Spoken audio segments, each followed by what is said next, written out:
நாம் யாவரும் எபேசு நிருபம் 5ஆம் அதிகாரம் 27ஆம் வசனத்துக்கு நேராய் பேசிட்டிருக்கோம். எல்லாரும் சேர்ந்து வாசிப்போம். எபேசு நிருபம் 5ஆம் அதிகாரம் 27ஆம் வசனம். எபேசு நிருபம் 5ஆம் அதிகாரம் 27ஆம் வசனத்தை எல்லாரும் சேர்ந்து வாசிப்போம். எபேசியர் 5:27. எடுத்தீங்களா? எல்லாரும் சேர்ந்து வாசிக்கலாமா? எல்லாரும் சேர்ந்து வாசிப்போம். கரை திரை முதலானவைகள் ஒன்றும் இல்லாமல் பரிசுத்ததும் பிழையற்றதுமான மகிமுள்ள சபையாக அதை தமக்கு முன் நிறுத்திக் கொள்வதற்கும் தம்மை தாமே அதற்காக ஒப்புக் கொடுத்தார். கடந்த நாட்களிலே இந்த காலவெளியிலே உங்களோடு பேசும்படியாய் தேவனுடைய சமூகத்தை நோக்கி பார்த்த வேளையிலே கர்த்தர் இந்த வசனத்தின் பகுதியிலே காணப்படுகிற மகிமையான சபை என்கிற அந்த வார்த்தையை தேவன் என் இருதயத்திலே பதித்தார். மகிமையான சபை என்கிற அந்த வார்த்தையை உள்ளத்திலே பதித்தார். ஆகவே இந்த வார்த்தையை மையமாய் வைத்து இந்த காலவெளியிலே உங்களோடு கர்த்தருடைய வார்த்தையை நான் பகிர்ந்து கொள்ளும்படியாக நான் விரும்புகிறேன். நாம் வாழ்கிற காலம் மிக கடைசி நாட்களே வாழ்ந்து கொண்டிருக்கிறோம் என்பதை நாம் நன்றாக அறிந்து கொள்ள வேண்டும். ஆண்டவர் இயேசு வருகைக்கான எல்லா ஆயத்தங்களும் ஆயத்தமாகிக் கொண்டிருக்கிறது. அது மாத்திரமல்ல, அந்தி கிறிஸ்துவின் வருகைக்கான சகல காரியங்களும் அவனுக்கு ஆயத்தமாகி விட்டது என்று நாம் சொல்லலாம். ஆகவே மிக விரைவாய் துரிதமாய் காரியங்கள் அரசியல் ரீதியாக, விஞ்ஞான ரீதியாக, மத ரீதியாக எல்லா விதத்திலும் இன்றைக்கு அன்றைக்கு ஆட்சி வருவதற்கான எல்லா காரியங்களும் அனுகூலமாக்கப்பட்டுக் கொண்டிருக்கிறதை நாம் அறிந்திருக்கிறோம். அவை நானும் நீங்களும் இந்த சரித்திரத்தின் மிக முக்கியமான காலத்தில் நாம் வாழ்ந்து கொண்டிருக்கிறோம். தேவன் ஒரு சபையை சேர்க்கும்படியாகவே தேவன் வரப்போகிறார். ஆண்டவர் அதைத்தான் வேதவசனம் திட்டமாய் சொல்லுகிறதை நாம் பார்க்கிறோம். இந்த நாட்களிலே ஆண்டவர் வரப்போகிறார். நான் சொன்ன போல அவர் யார் விசுவாசித்தாலும் விசுவாசியாவிட்டாலும் ஆண்டவர் இயேசு வரப்போகிறார். எதற்காக சொன்னால், தன்னுடைய மனவாட்டி ஆகிய சபையை தேவன் சேர்த்துக் கொள்ளும்படியாக தேவன் வரப்போகிறார். அதுக்கு முன்பதாக தேவன் சபையை மகிமையினால் நிரப்பி அதை ஒரு மகிமையான சபையாய் மாற்றும்படி விரும்புகிறார் என்பதை நாம் அறிந்து கொள்ள வேண்டும். சகரியாவின் புத்தகத்தில் சொல்லப்பட்ட ஆகாயின் புத்தகத்தில் சொல்லப்பட்ட வசனங்களை நான் ஞாபகப்படுத்த விரும்புகிறேன். ஆகாயின் புத்தகத்தில் சொல்லப்பட்ட கடைசி நாட்களை குறித்து சொல்லப்பட்ட வார்த்தை வாசிக்கிறோம். 2ஆம் அதிகாரம் 7ஆம் வசனத்தை வாசியுங்கள். சகல ஜாதிகளையும் அசைய பண்ணுவேன். கவனிக்கணும், தேவனுடைய வார்த்தைகள் அனைத்தும் அப்படியே தீர்க்கதரிசனமாக நிறைவேறி கொண்டிருக்கிற நாட்களிலே வாழ்ந்து கொண்டிருக்கிறோம். கடந்த நாட்களிலே, கடந்த வருஷத்தில் ஏற்பட்ட இந்த கொள்ளை நோய் நிமித்தமாய் தேசம் மாத்திரமல்ல, உலகத்தில் இருக்கிற அனைத்து தேசங்களும் அசைக்கப்பட்ட நிலைமையை நாம் பார்க்கிறோம். இதுவரை எந்த வியாதிக்கும் அப்படி அல்ல. சில வியாதிகள் குறிப்பிட்ட தேசங்களை பாதித்தது, பல தேசங்களை பாதித்தது. ஆனால் ஒட்டுமொத்தமாய் உலக தேசம் முழுவதும் ஒன்றும் செய்யலை. ஆனால் கடந்த நாட்களிலே தேவன் இந்த வார்த்தையின்படியாய் சகல ஜாதிகள், ஆல் நேஷன்ஸ், எல்லா தேசங்களையும் கர்த்தர் அசைத்ததை பார்க்கிறோம். காரணம் என்ன? ஆண்டவர் சீக்கிரமாய் வரப்போகிறார். அவருடைய வருகைக்கு முன்பதாக ஒரு அசைவு ஏற்படுகிறது. அது மாத்திரமல்ல, வசந்த வாசிப்போம். சகல ஜாதிகளாலும் விரும்பப்பட்டவர் வர அசைவு, பின்பு தேவன் இயேசு வரப்போகிறார் என்று சொல்லப்படுகிறது. இந்த ஆலயத்தை நான் மகிமையினாலே போகிறேன். ஆகவே ஆண்டவருடைய கடைசி நாட்களிலே தம்முடைய ஆலயத்தை மகிமையினாலே கர்த்தர் நிரப்பப் போகிறேன் என்று அவர் சொல்லியிருக்கிறார். நானும் நீங்களும் வாழ்கிற இந்த காலம் சபையின் மிக பொற்காலத்திலே வாழ்ந்து கொண்டிருக்கிறோம். மிக முக்கியமான காலகட்டத்திலே வாழ்ந்து இருக்கிறோம். சரித்திரத்தின் அனுபவத்தின்படி, கால அட்டவணைப்படி நாம் பார்ப்போமானால் இந்த உலகத்தின் மிக முக்கியமான காலத்திலே வாழ்ந்து கொண்டிருக்கிறோம். காரணம் என்ன? ஆண்டவர் இயேசு சபையை மகிமையினால் நிரப்பி ஒரு மகிமையான சபையாய் மாற்றி அதை தன்னோடு சேர்த்துக் கொள்ளும்படியாக வரப்போகிறார். எத்தனையோ பரிசுத்தவான்கள் இதற்காக ஜெபித்தார்கள். எத்தனையோ பரிசுத்தவான்கள் இதை எதிர்பார்த்துக் கொண்டிருந்தார்கள். ஆனால் இன்னைக்கு உலகத்தில் இல்லை. ஆண்டவர் இயேசு வருகைக்காக, சபையின் எழுப்புதலுக்காக எத்தனையோ பேர் மாதக்கணக்காய் தன் ஜீவனை கொடுத்து ஜெபித்தவர்கள் உண்டு, எதிர்பார்த்தவர்கள் உண்டு. ஆனால் அவள் எல்லாரும் இந்த உலகத்தில் இல்லை. ஆனால் நானும் நீங்களும் பாக்கியவான்கள். காரணம் சொன்னால், நானும் நீங்களும் கர்த்தர் செய்ய போற காரியத்திலே பங்குவைக்குள்ளாய் நாம் காணப்பட போகிறோம். ஹல்லேலூயா, ஹல்லேலூயா. ஆகவே நானும் நீங்களும் மிக பேர் பெற்றவர்கள், மிக சாக்கியம் பெற்றவர்கள் என்பதை அறிந்து கொள்ள வேண்டும். அதனால்தான் அந்த காலவெளியிலே சபை என்றால் என்ன, சபையை குறித்த காரியம் என்ன, நம்முடைய எண்ணங்களிலே சபை என்ற வித்தியாசமான எண்ணங்கள் அல்ல, கர்த்தர் எப்படிப்பட்ட சபைக்காய் வருகிறார், அவர் என்ன செய்ய விரும்புகிறார் என்பதை குறித்து நான் சுருக்கமாய் உங்களோடு பரிசுத்த ஆவியானவர் என் உள்ளத்தில் வைத்த காரியத்தை நானோடு பகிர்ந்து கொள்ள விரும்புகிறேன். சபை குறித்த பகுதி புதிய ஏற்பாட்டிலே ஒரு பெரிய பாடமாக நான் பார்க்க முடியும். பழைய ஏற்பாட்டிலே நோவாவின் பேழை, பழைய ஏற்பாட்டில் மோசேயை உண்டாக்கின ஆசரிப்பு கூடாரம், இவரெல்லாம் திருச்சபைக்கு, புதிய ஏற்பாட்டின் திருச்சபைக்கு முன் உதாரணமாக எடுத்துரைக்கப்பட்டிருக்கிறதை பார்க்கிறோம். ஆனால் அந்த காலவெளியிலே பரிசுத்த ஆவியானவர் என் உள்ளத்திலே பாரப்படுத்தின அந்த குறிப்பிட்ட பகுதியை மாத்திரம் இந்த காலவெளியிலே நான் உங்களோடு பகிர்ந்தும்படியாய் நான் விரும்புகிறேன். ஆகவே நானும் நீங்களும் சபையின் மிக முக்கியமான காலகட்டத்திலே வாழ்ந்து கொண்டிருக்கிறோம். ஆகவேதான் இன்றைக்கு சபைக்கு விரோதமான காரியங்கள் ஒரு பக்கத்திலே நடந்து கொண்டிருக்கிறது, இன்னொரு பக்கத்திலே தேவன் எதிர்பார்க்காத விதத்திலே சபையை வேறொரு பக்கத்திலே பிசாசு திருப்பி கொண்டு போகிற பலவிதமான தவறான உபதேசத்தினாலே திருப்பி கொண்டு போகிற உலகத்திலே வாழ்ந்து கொண்டிருக்கிறோம். ஆனாலும் அதன் மத்தியிலே தேவன் தம்முடைய சபையை அவர் ஆயத்தப்படுத்தி மகிமையினால் நிரப்பி மனவாட்டியாக அவர் எடுத்துக்கொள்ளபடியாக வரப்போகிறார். எபேசியர் கீழே நீங்கள் வாசிப்பீர்களானால் அங்கே மனைவியை குறித்தும் 5ஆம் அதிகாரத்திலே புருஷனை குறித்து எழுதப்பட்டு சபைக்கும் கிறிஸ்துவுக்கும் உள்ள ஐக்கியத்தை குறித்து அதிகமாக சுட்டிக்காட்டப்பட்டிருக்கிறதை நாம் பார்க்க முடியும். ஆகவே இந்த காலவெளியிலே நம்முடைய எண்ணங்களிலே தேவன் கட்டி உண்டாக்குகிற ஆண்டவர் வரப்போகிற சபை எப்படிப்பட்ட சபையாக இருக்கும், அவர் தன்னுடைய மகிமுள்ள சபையாக இருக்கும்படியாகவே தன்னை ஒப்புக் கொடுத்தார் என்று வாசிக்கிறோமே, அது எப்படிப்பட்ட சபையாக இருக்கும்படியாய் கர்த்தர் விரும்புகிறார் என்பதை சில பகுதிகள் மூலமாக நாம் தேவனுடைய வார்த்தையில் இந்த காலவெளியிலே பார்த்து விரும்புகிறோம். கர்த்தர் நம்மோடு பேசும் நம்முடைய வாழ்க்கையில் ஒருவேளை தேவன் சுட்டி காட்டுகிற காரியங்கள் நம்முடைய வாழ்க்கையிலே காணப்படுமானால் தேவனை சுட்டி காட்டுகிற நோக்கம் நீ ரொம்ப மோசம் ஆகாதவன் என்று சொல்வதற்காக அல்ல, நம்மை சரிப்படுத்திக் கொள்வதற்காக, நம்மை சீராக்கிக் கொள்வதற்காக தேவாவியானவர் நம்மோடு பேசும்படியாக அவர் விரும்புகிறார். சபை என்று சொல்லும் பொழுது அநேகர் தவறாய் என்கிற காரியம் என்னென்றால் கட்டடம் என்கிற ஒரு பெரிய பில்டிங் நினைத்து அவர் நினைக்கிறார்கள். அப்போஸ்தலர்கள் 8ஆம் அதிகாரம் முதல் வசனத்தை வாசிப்போம். அப்போஸ்தலர்கள் 8ஆம் அதிகாரம் முதல் வசனம். அக்காலத்திலே எருசலேமில் உள்ள சபைக்கு மிகுந்த துன்பம் உண்டாயிற்று. நரகமணிகள் அவன் சவுல் சபையை துன்பப்படுத்திக் கொண்டான் வாசிக்கிறோம். அந்த நாட்களிலே எருசலேமில் இருந்த சபைக்கு மிகுந்த துன்பம் உண்டாயிற்று அப்படின்னு சொல்லும்போது கட்டடத்துக்கு துன்பம் நினைக்கூடாது. சரியா? இன்னைக்கு நம்ம சர்ச் உடனே ஒரு சிலுவை வைத்திருக்கணும், இல்ல மாடர்ன் டெக்னாலஜி பல காரியம் இருக்கணும் அப்படின்னு இல்ல. சபையின் மீது நம்ம கூடி வருவதற்காக தேவன் நமக்கு கொடுக்கிற இடம். இந்த நாட்டிலே விடுதலையோடு கர்த்தரை நம்ம ஆராதிக்கிறோம். இப்ப ராத்திரி பகலமா நம்ம இந்த இடத்துல ஜெபிக்கிறோம். ஒரு பிரச்சனை நம்ம ஜெபம் பண்ணிக்கிற ஒரு விடுதலையோடு எந்த நேரமும் கூடி ஜெபிக்கணும், ஆராதிக்கணும். நாம் கூடி வர வேண்டும், பொதுவாய் ஒரு ஸ்தலத்தில் கூடி வர வேண்டும் என்பதற்காகத்தான் தேவன் இந்த கட்டடத்தை கொடுத்திருக்கிறார். கட்டடம் ஆண்டவர் கட்டுகிற சபை அல்ல, இது ஒரு பில்டிங், நாம் கூடி வருகிற இடம். ஆனால் இங்கு கூடி வருகிற ஜனம் தான் சபை என்பதாக நாம் பார்க்கிறோம். ஆகவே இங்கே எருசலேம் சபைக்குன்னு சொல்லும்போது கட்டடம் அல்ல. ஆகவே நம்முடைய மனதில் முதலாய் வைத்துக் கொள்ள வேண்டும், சபை என்பது கட்டடம் அல்ல. அதற்கு மாறாக சபை என்ற வார்த்தைக்கு எக்லிசியா என்ற வார்த்தை கிரேக்க பதத்தில் பயன்படுத்தப்படுகிறது. எக்லிசியா என்று சொன்னால் கால்ட் அவுட் அசம்பிளி, வெளியே கொண்டு வரப்பட்ட கூட்டம், பாவத்திலிருந்தும் பாரம்பரியத்திலிருந்தும் கொண்டு வரப்பட்ட கூட்டம். அவைதான் அப்போஸ்தலர் 2ஆம் அதிகாரம் 47ஆம் வசனத்தில் வாசிக்கிறோம். ரட்சிக்கப்படுவதை கர்த்தர் அனுதினமும் எங்கே சேர்த்தாராம்? சபையிலே சேர்த்தார். அந்த ரட்சிக்கப்பட்ட கூட்டம் என்பதை தான் சபை என்று எழுதப்பட்டதை பார்க்கிறோம். ஆகவே அந்த ரட்சிக்கப்பட்ட கூட்டத்தை தான் தேவன் சபையாக கருதுகிறார். அப்படிப்பட்ட சபையை தேவன் மகிமையான சபையாய் மாற்றி அதற்காகவே தேவன் வரப்போகிறார், அதற்காகவே தம்மை ஒப்புக் கொடுத்தார் என்பதை அறிந்திருக்க வேண்டும். அந்த சபையுடைய முக்கியத்துவத்தை நாம் அறிந்து கொள்ள வேண்டும். நீங்க சர்ச் உடனே சபை என்கிற காரியத்தை அநேகர் முக்கியப்படுத்துகிறது இல்லை. நல்லா கவனிங்க, தேவன் முக்கியப்படுத்துகிறார். தேவன் ஏன் முக்கியப்படுத்தும்படியாய் சபையை முக்கியப்படுத்த வேண்டும் என்பதற்கான சில வசனங்களை சொல்லி மற்ற காரியத்துக்கு நான் போகும்படியாக நான் விரும்புகிறேன். நீங்க சபை கொடுக்க வேண்டிய முக்கியத்துவத்தை அநேகர் கொடுக்கிறது இல்லை. சபை கூடி வருவது கொடுக்கிறதான கனத்தையும் மதிப்பையும் அதனுடைய முக்கியத்துவத்தை அறிகிறதில்லை. ஆனால் நான் நீங்களும் அந்த முக்கியத்துவத்தை அறிந்து கொள்ள வேண்டும். அப்போஸ்தலர் மத்தேயு சுவிசேஷம் 14ஆம் அதிகாரம் 18 வசனத்தில் வாசிக்கும் பொழுது நான் என் சபையை என்ன செய்வேன்? கட்டுவேன் என்று ஆண்டவர் சொன்னதை பார்க்கிறோம். மத்தேயு சுவிசேஷம் 16ஆம் வாசியாமோ ஆண்டவர் பேதுருவை பார்த்து சொன்ன ஒரு காரியத்தை நான் வாசிக்கிறோம்.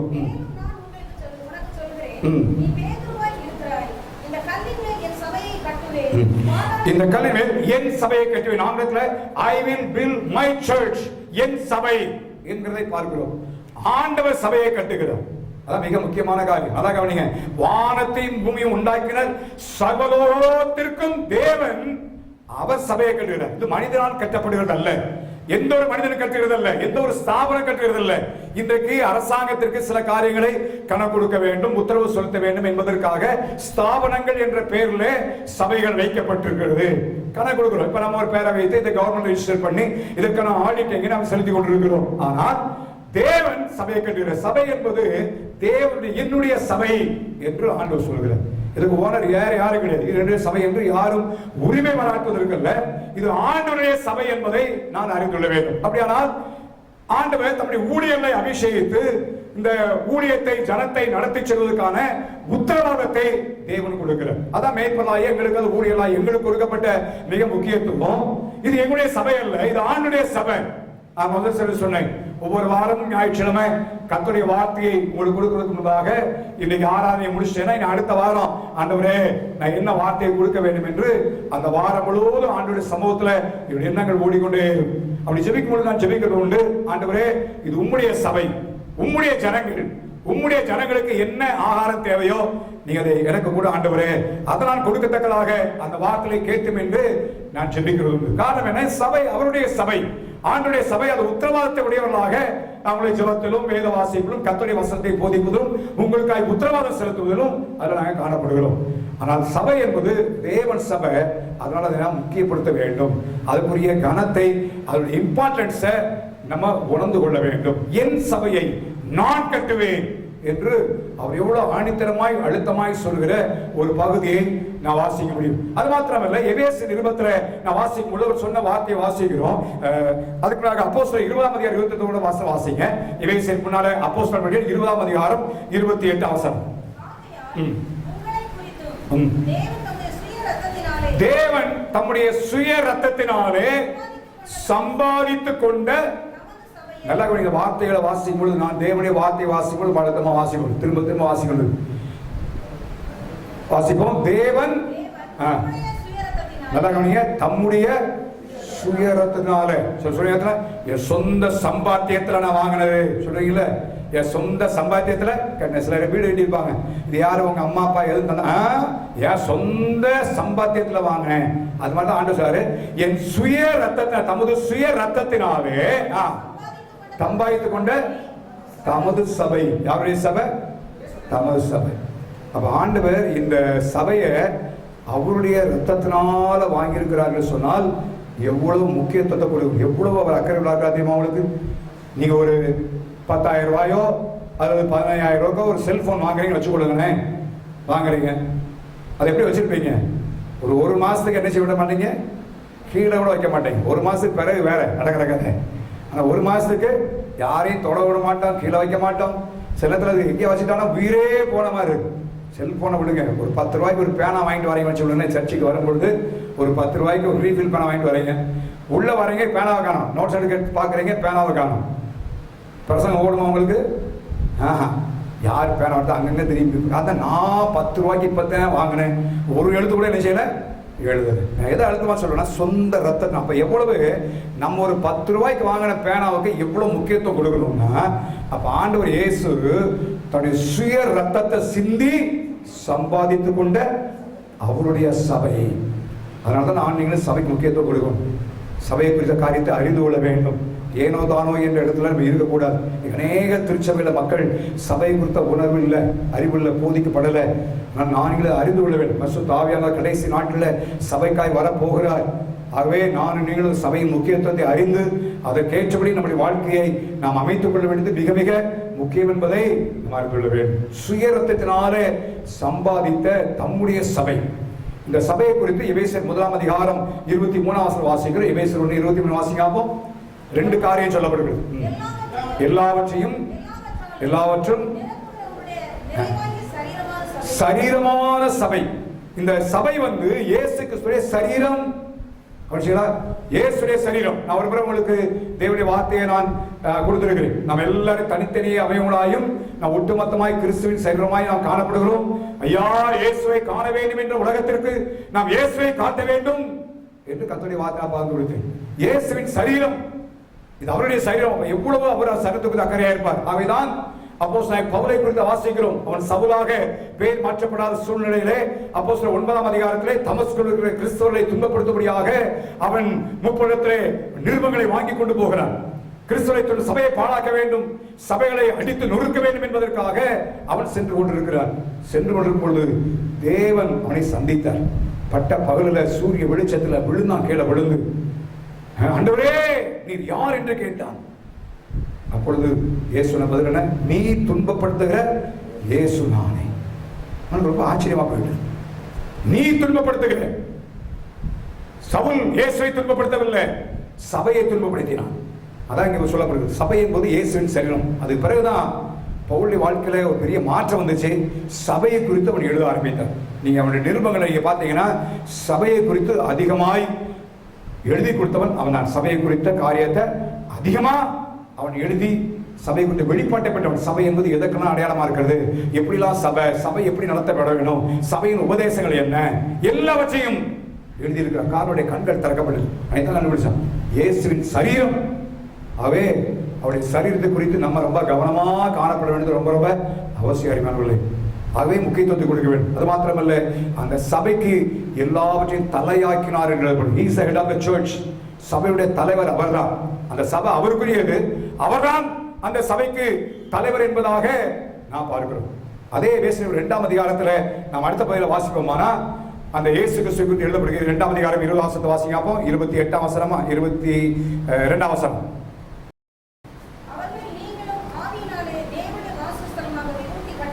இந்த சபை என்பது கட்டடம் என்று எழுதப்படுகிறது. இந்த கட்டடத்துக்கு மிக முக்கியமாய் சொல்லப்பட்ட காரியம் 20ஆம் வசனத்தை வாசிங்க. இப்ப அப்போஸ்தலர் தீர்க்கதரிசிகள் என்பதுடைய அஸ்திவாரம், அதற்கு இயேசு கிறிஸ்துதாமே மூலைக்கல்லாக, he is the cornerstone. இயேசுதான் மூலைக்கல். ஒரு கட்டடத்துக்கு முதலாவது வைக்கப்படுகிற கல், மிக முக்கியமான கல் இந்த மூலைக்கல். அப்ப இந்த சபைக்கு இயேசு மூலைக்கல். அப்ப என்னெல்லாம் பாருங்க, சபையை குறித்து அவர்தான் தலைவர் என்று எழுதப்படுகிறது. அவர்தான் நான் கற்றேன்னு சொல்றாரு. அவருடைய சரீரம் என்று ஆண்டு சொல்லுகிறார்.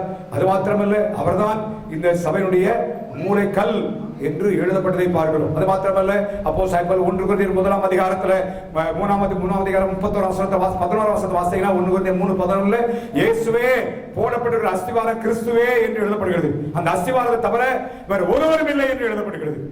ஏறி பார்ப்பவர்களானால் இயேசு உயிர்த்தெழுந்த பின்பு யோவானுக்கு தரிசனமாகிறார். பத்மு தீவில கடத்தப்பட்டிருக்கிறார். கடத்தப்பட்ட வேளையிலே 7 பொன் குத்துவிளக்கின் மத்தியில் நிலையங்கி தரித்தவர்களா இயேசு தன்னை வெளிப்படுத்துவதை பார்க்கிறோம். அந்த குத்துவிளக்கு என்பதற்கு அங்க சொல்லப்படுகிறது 7 பொன் குத்துவிளக்கும் 7 சபைகளாம் என்று எழுதப்படுவதை பார்க்கிறோம். அப்ப அந்த சபைகளுக்கு நடுவே ஆண்டவர் தன்னை உலாவுறவராக தன்னை வெளிப்படுத்துவதை பார்க்கிறோம். அப்ப நல்லா கவனிங்க, உயிர்த்தெழுந்த பின்பு யோவான் அப்போஸ்தலனுக்கு ஆண்டு தரிசனமாகிறார். வேற எங்கேயும் இல்லப்பா, சபையின் நடுவில். அப்ப சபைக்கு எவ்வளவு முக்கியத்துவத்தை தேவன் கொடுக்கிறார் என்பதை நாம் அறிய வேண்டும். அடுத்து நீங்க 2-3 அதிகாரத்தில் 3ஆம் அதிகாரத்தை தொடர்ந்து நீங்க வாசித்தீங்கன்னா 7 சபைகளை குறித்து வரிசை எழுதிட்டே இருக்குது. அந்த 7 சபைகளுக்கு எழுதும் பொழுது ஆவியானவர் சபைக்கு சொல்லுகிறதை காதுள்ளவன் கேட்க கடவன், ஆவியானவர் சபைக்கு சொல்லுகிறது, ஆவியானவன் சபைக்கு சொல்லுகிறது என்று திரும்ப திரும்ப திரும்ப சொல்லப்படுவதை பார்க்கிறோம். அப்ப என்ன அர்த்தம்னா, ஆவியானவர் தன்னுடைய சபையை ஆயத்தம் பண்ண முடியாய் இந்த கடைசி நாட்டிலே சபைக்கு அவர் திருமணம் பெற்றுகிறார் என்பதாக நாம் வாசிக்கிறோம். சபையில பேசுகிறார். காரணம் என்ன? அந்த மகிமையான சபைக்காய் தான் ஒப்பு கொடுத்தார். அந்த சபையுடைய முக்கியத்துவத்தை அறிந்து கொள்ள வேண்டும். ஆகவே சபையிலே தேவன் பேசி அந்த சபையை தன்னுடைய மகிமையால் நிரப்புவதற்கு தகுதியாக்கும்படியாக தேவன் விரும்புகிறார். கடைசியில் வெளிப்படுத்த விசேஷம் 22ஆம் வாசிக்கலாம், தேவன் தம்முடைய தூதனையே சபைக்கு அவர் அனுப்புகிறார் என்பதாக அங்கே எழுதப்படுகிறது. ஆண்டவர் தம்முடைய தூதனை அவர் அனுப்புகிறார் என்று எழுதப்பட்டதை நாம் பார்க்கிறோம். ஆகவே இந்த சபை மிக முக்கியமானது. காரணம், இயேசு தன்னுடைய ரத்தத்தை சிந்தி இந்த சபையை அவர் வாங்கியிருக்கிறார். எதற்காக? நான் அவருடைய மனவாட்டியாக என்ன செய்யுங்க சேர்க்கும்படிக்கு அவர் வரப்போகிறார். அதுக்காக ஆண்டவர் இந்த சபையை இன்னைக்கு ஆயத்தம் பண்ணி கொண்டிருக்கிறார். நான் அந்த நாட்களில் ரட்சிக்கப்பட்ட ஆரம்ப காலங்களில் சபை முக்கியமானது அல்ல என்பதை நான் யோசித்தேன். ரட்சிக்கப்பட்ட நாட்களில் நான் இருந்த பகுதியில் கிராமங்களுக்கு சென்று ஊழியம் சைக்கிள் எடுத்து கொண்டு போய் நான் போகாத கிராமங்கள் எல்லா கிராமங்களையும் சுற்றி கர்த்தருடைய வார்த்தையை சொல்லியிருக்கேன். அந்த ஊர் பஸ் ஸ்டாண்டில் நின்று கைப்பற்றி கொள்கிறேன். நான் என்னுடைய ஊர் வந்து மிக இந்துக்கள் நிறைந்த ஊர், முழுசும் கிறிஸ்தவர்கள் அல்லாத ஊர். நான் டாக்ஸை கொடுத்துருக்கேன். ஸோ அப்போ யோசிச்சிருக்கிறேன், ஞாயிற்றுக்கிழமை ஏன் சர்ச்சில் போய் நம்ம நேரங்கள் வீணாக்கணும், அப்படின்னு ஏன் கூடி வரணும், அது பதிலாக கிராமங்கள் போனால் அதிகமாக ஊழியம் செய்யலாம்னு யோசித்த காலங்கள். ஆனால் ஆண்டவர் என் கண்களை திறந்த பிறகு இந்த புதிய ஏற்பாட்டில் சபை என்பது என்ன, சபையுடைய காரியங்கள் எல்லாவற்றையும் கற்றுக்கொள்ளபடியாய் தேவன் உதவி செய்தார். தேவன் என் இருதயத்தில் அதிகமான காரியங்களை கற்றுக் கொடுத்தார். அதனால் மற்ற இடங்களில் நான் கற்றுக் கொடுக்கிறேன். இந்த நாளிலே ஆண்டவர் அதை நம்ம அறிந்து கொள்ள வேண்டும். ஆகவே இன்னைக்கு ஆரம்ப விசுவாசிகள், ஏற்கனவே உள்ள விசுவாசிகள் எல்லாரும் தெரியணும், சபை என்பது ஒரு கட்டடம் அல்ல, நாம் கூடி ஒரு இடம். இது மிக முக்கியமானது. நாம் கூடி வருகிற கூடுகை, இதைத்தான் ஆண்டவர் கட்டி கொண்டிருக்கிறார். உலகம் முழுவதும் ஆண்டவர் கட்டி கொண்டிருக்கிறார். இதிலே நாம் முக்கியத்தை அறிந்து நாம் செயல்பட வேண்டியது அவசியம். நாம் ஒரு நாளே சபைக்கு வெளியே இருந்தோம். அப்போஸ்தலர் 3ஆம் அதிகாரத்தில் வாசிக்கும் பொழுது பேதுருவும் யோவானும் ஜெப வேளையாக 9ஆம் அதிகார நேரத்தில் அவர் தேவாலயத்துக்கு போனார்கள். அப்பொழுது வழக்கமாய் சப்பானியாய் இருக்கிற மனுஷன் ஒருவன் பிச்சை கேட்டுக் கொண்டிருந்தான். அவனை கர்த்தர் அவர்கள் எங்களை நோக்கி பார் என்று சொல்லி நோக்கி பார்ப்படி செய்து அவனுடைய கரத்தை தூக்கி அவனை எழுப்பி அனுப்புவதை பார்க்கிறோம். அவன் எழுந்து திரும்ப பிச்சை எடுக்கிற தொழில் போகல, அவன் ஜெபாலயத்துக்குள்ளே பிரவேசித்தான் என்று வாசிக்கிறோம். ஒரு நாள் நாம எல்லாம் தேவாலயத்துக்கு புறம்ப காணப்பட்டோம், சர்ச்சுக்கு வெளியே இருந்தோம், எங்கேயோ இந்த பாவத்தில், அக்கிரமத்தில், அநியாயத்தில் வாழ்ந்து கொண்டிருந்தோம். ஆனால் ஆண்டவர் எந்தெந்த விதத்திலேயோ கர்த்தர் ரட்சித்து அவரை நம்முடைய ஐக்கியத்திலே கொண்டு வந்திருக்கிறார். தேவனுடைய சபையிலே அவர் கொண்டு வந்து வைத்திருக்கிறார். அவர் தான் சேர்த்திருக்கிறார். எதற்காகனா இந்த சப்பர்பஸ் நம்மை அவருடைய மனவாட்டியாக ஆயத்தம் பண்ணும்படியாய் தேவனுடைய விலையேறப்பட்ட வசனங்களை கர்த்தர் கொடுத்து நம்மை போதித்து நம்முடைய வாழ்க்கையிலே அவர் விரும்புகிற காரியங்களை சொல்லி விரும்பாத காரியங்களை விட்டு அகற்றும்படியாய் ஒரு தகுதியான ஒரு இடத்தில் கொண்டு வரும்படியாக தேவனை சபையிலே வைத்திருக்கிறார் என்பதை நாம் அறிந்து கொள்ள வேண்டும். ஆகவே ஆண்டவர் பல காரியங்களை, சபையை குறித்து பல காரியங்கள் வேதம் முழுவதும் சொல்லப்பட்டாலும் நான் சொல்வது போல என்னுடைய காரியத்தை லிமிட் பண்ணி நான் ஒரு 4 வசனங்களை மாத்திரம் சுட்டி காட்டும்படியாக விரும்புகிறேன். அது எந்த பகுதின்னு சொன்னால், ஆண்டவர் இயேசு இந்த உலகத்தில் இருக்கும் பொழுது அவர் ஊழியம் செய்து கொண்ட நாட்கள்ல அவர் ஆராதனைக்கு சென்றார். இந்த நாட்களில் இருக்கிறது போல சர்ச் என்று அழைக்கப்படல, அன்றைக்கு ஜெப ஆலயம் என்று அழைக்கப்படுது. நல்லா கவனித்துக் கொள்ளணும். எருசலேமிலே தேவாலயம் காணப்படுது. எருசலேம்ல மாத்திரம் தான் தேவாலயம். பண்டிகையில் தோறும் இஸ்ரவேலர்கள் அங்கே போக வேண்டும். கட்டாய பண்டிகை, பஸ்கா பண்டிகை, பெந்தைக்கோஸ்தே பண்டிகை, கூடார பண்டிகை, ஒவ்வொரு பண்டிகைக்கும் ஆண் மக்கள் கட்டாயம் போகணும். அதனால இயேசு கிறிஸ்து 12 வயதாக இருக்கும் பொழுது அவருடைய பெற்றோர்கள் எங்க அழைச்சிட்டு போனாங்க? பண்டிகை அழைத்து போனார்கள். வரும்பொழுது என்ன செய்தாங்க? மறந்துட்டு வந்துட்டாங்க என்பதாக பார்க்கிறோம். அதை கட்டாயம் செய்யணும். ஆனால் யூதர்கள் தாங்கள் இருக்கிற இடங்கள் எல்லாம் ஜெப ஆலயம் என்பதை வைத்திருந்தார்கள். அவைதான் யூதர்கள் ஒருமுறை இயேசுவிடத்தில் வந்து ஒரு ரோம போச்சலுக்காய் சொன்னார்கள், இவன் நமக்காக ஜெப ஆலயத்தை செய்தான் கட்டி கொடுத்தான் என்று ரெக்கமெண்டேஷனுக்கு வந்ததாக பார்க்கிறோம். அப்ப ஜெப ஆலயம் இருந்தது.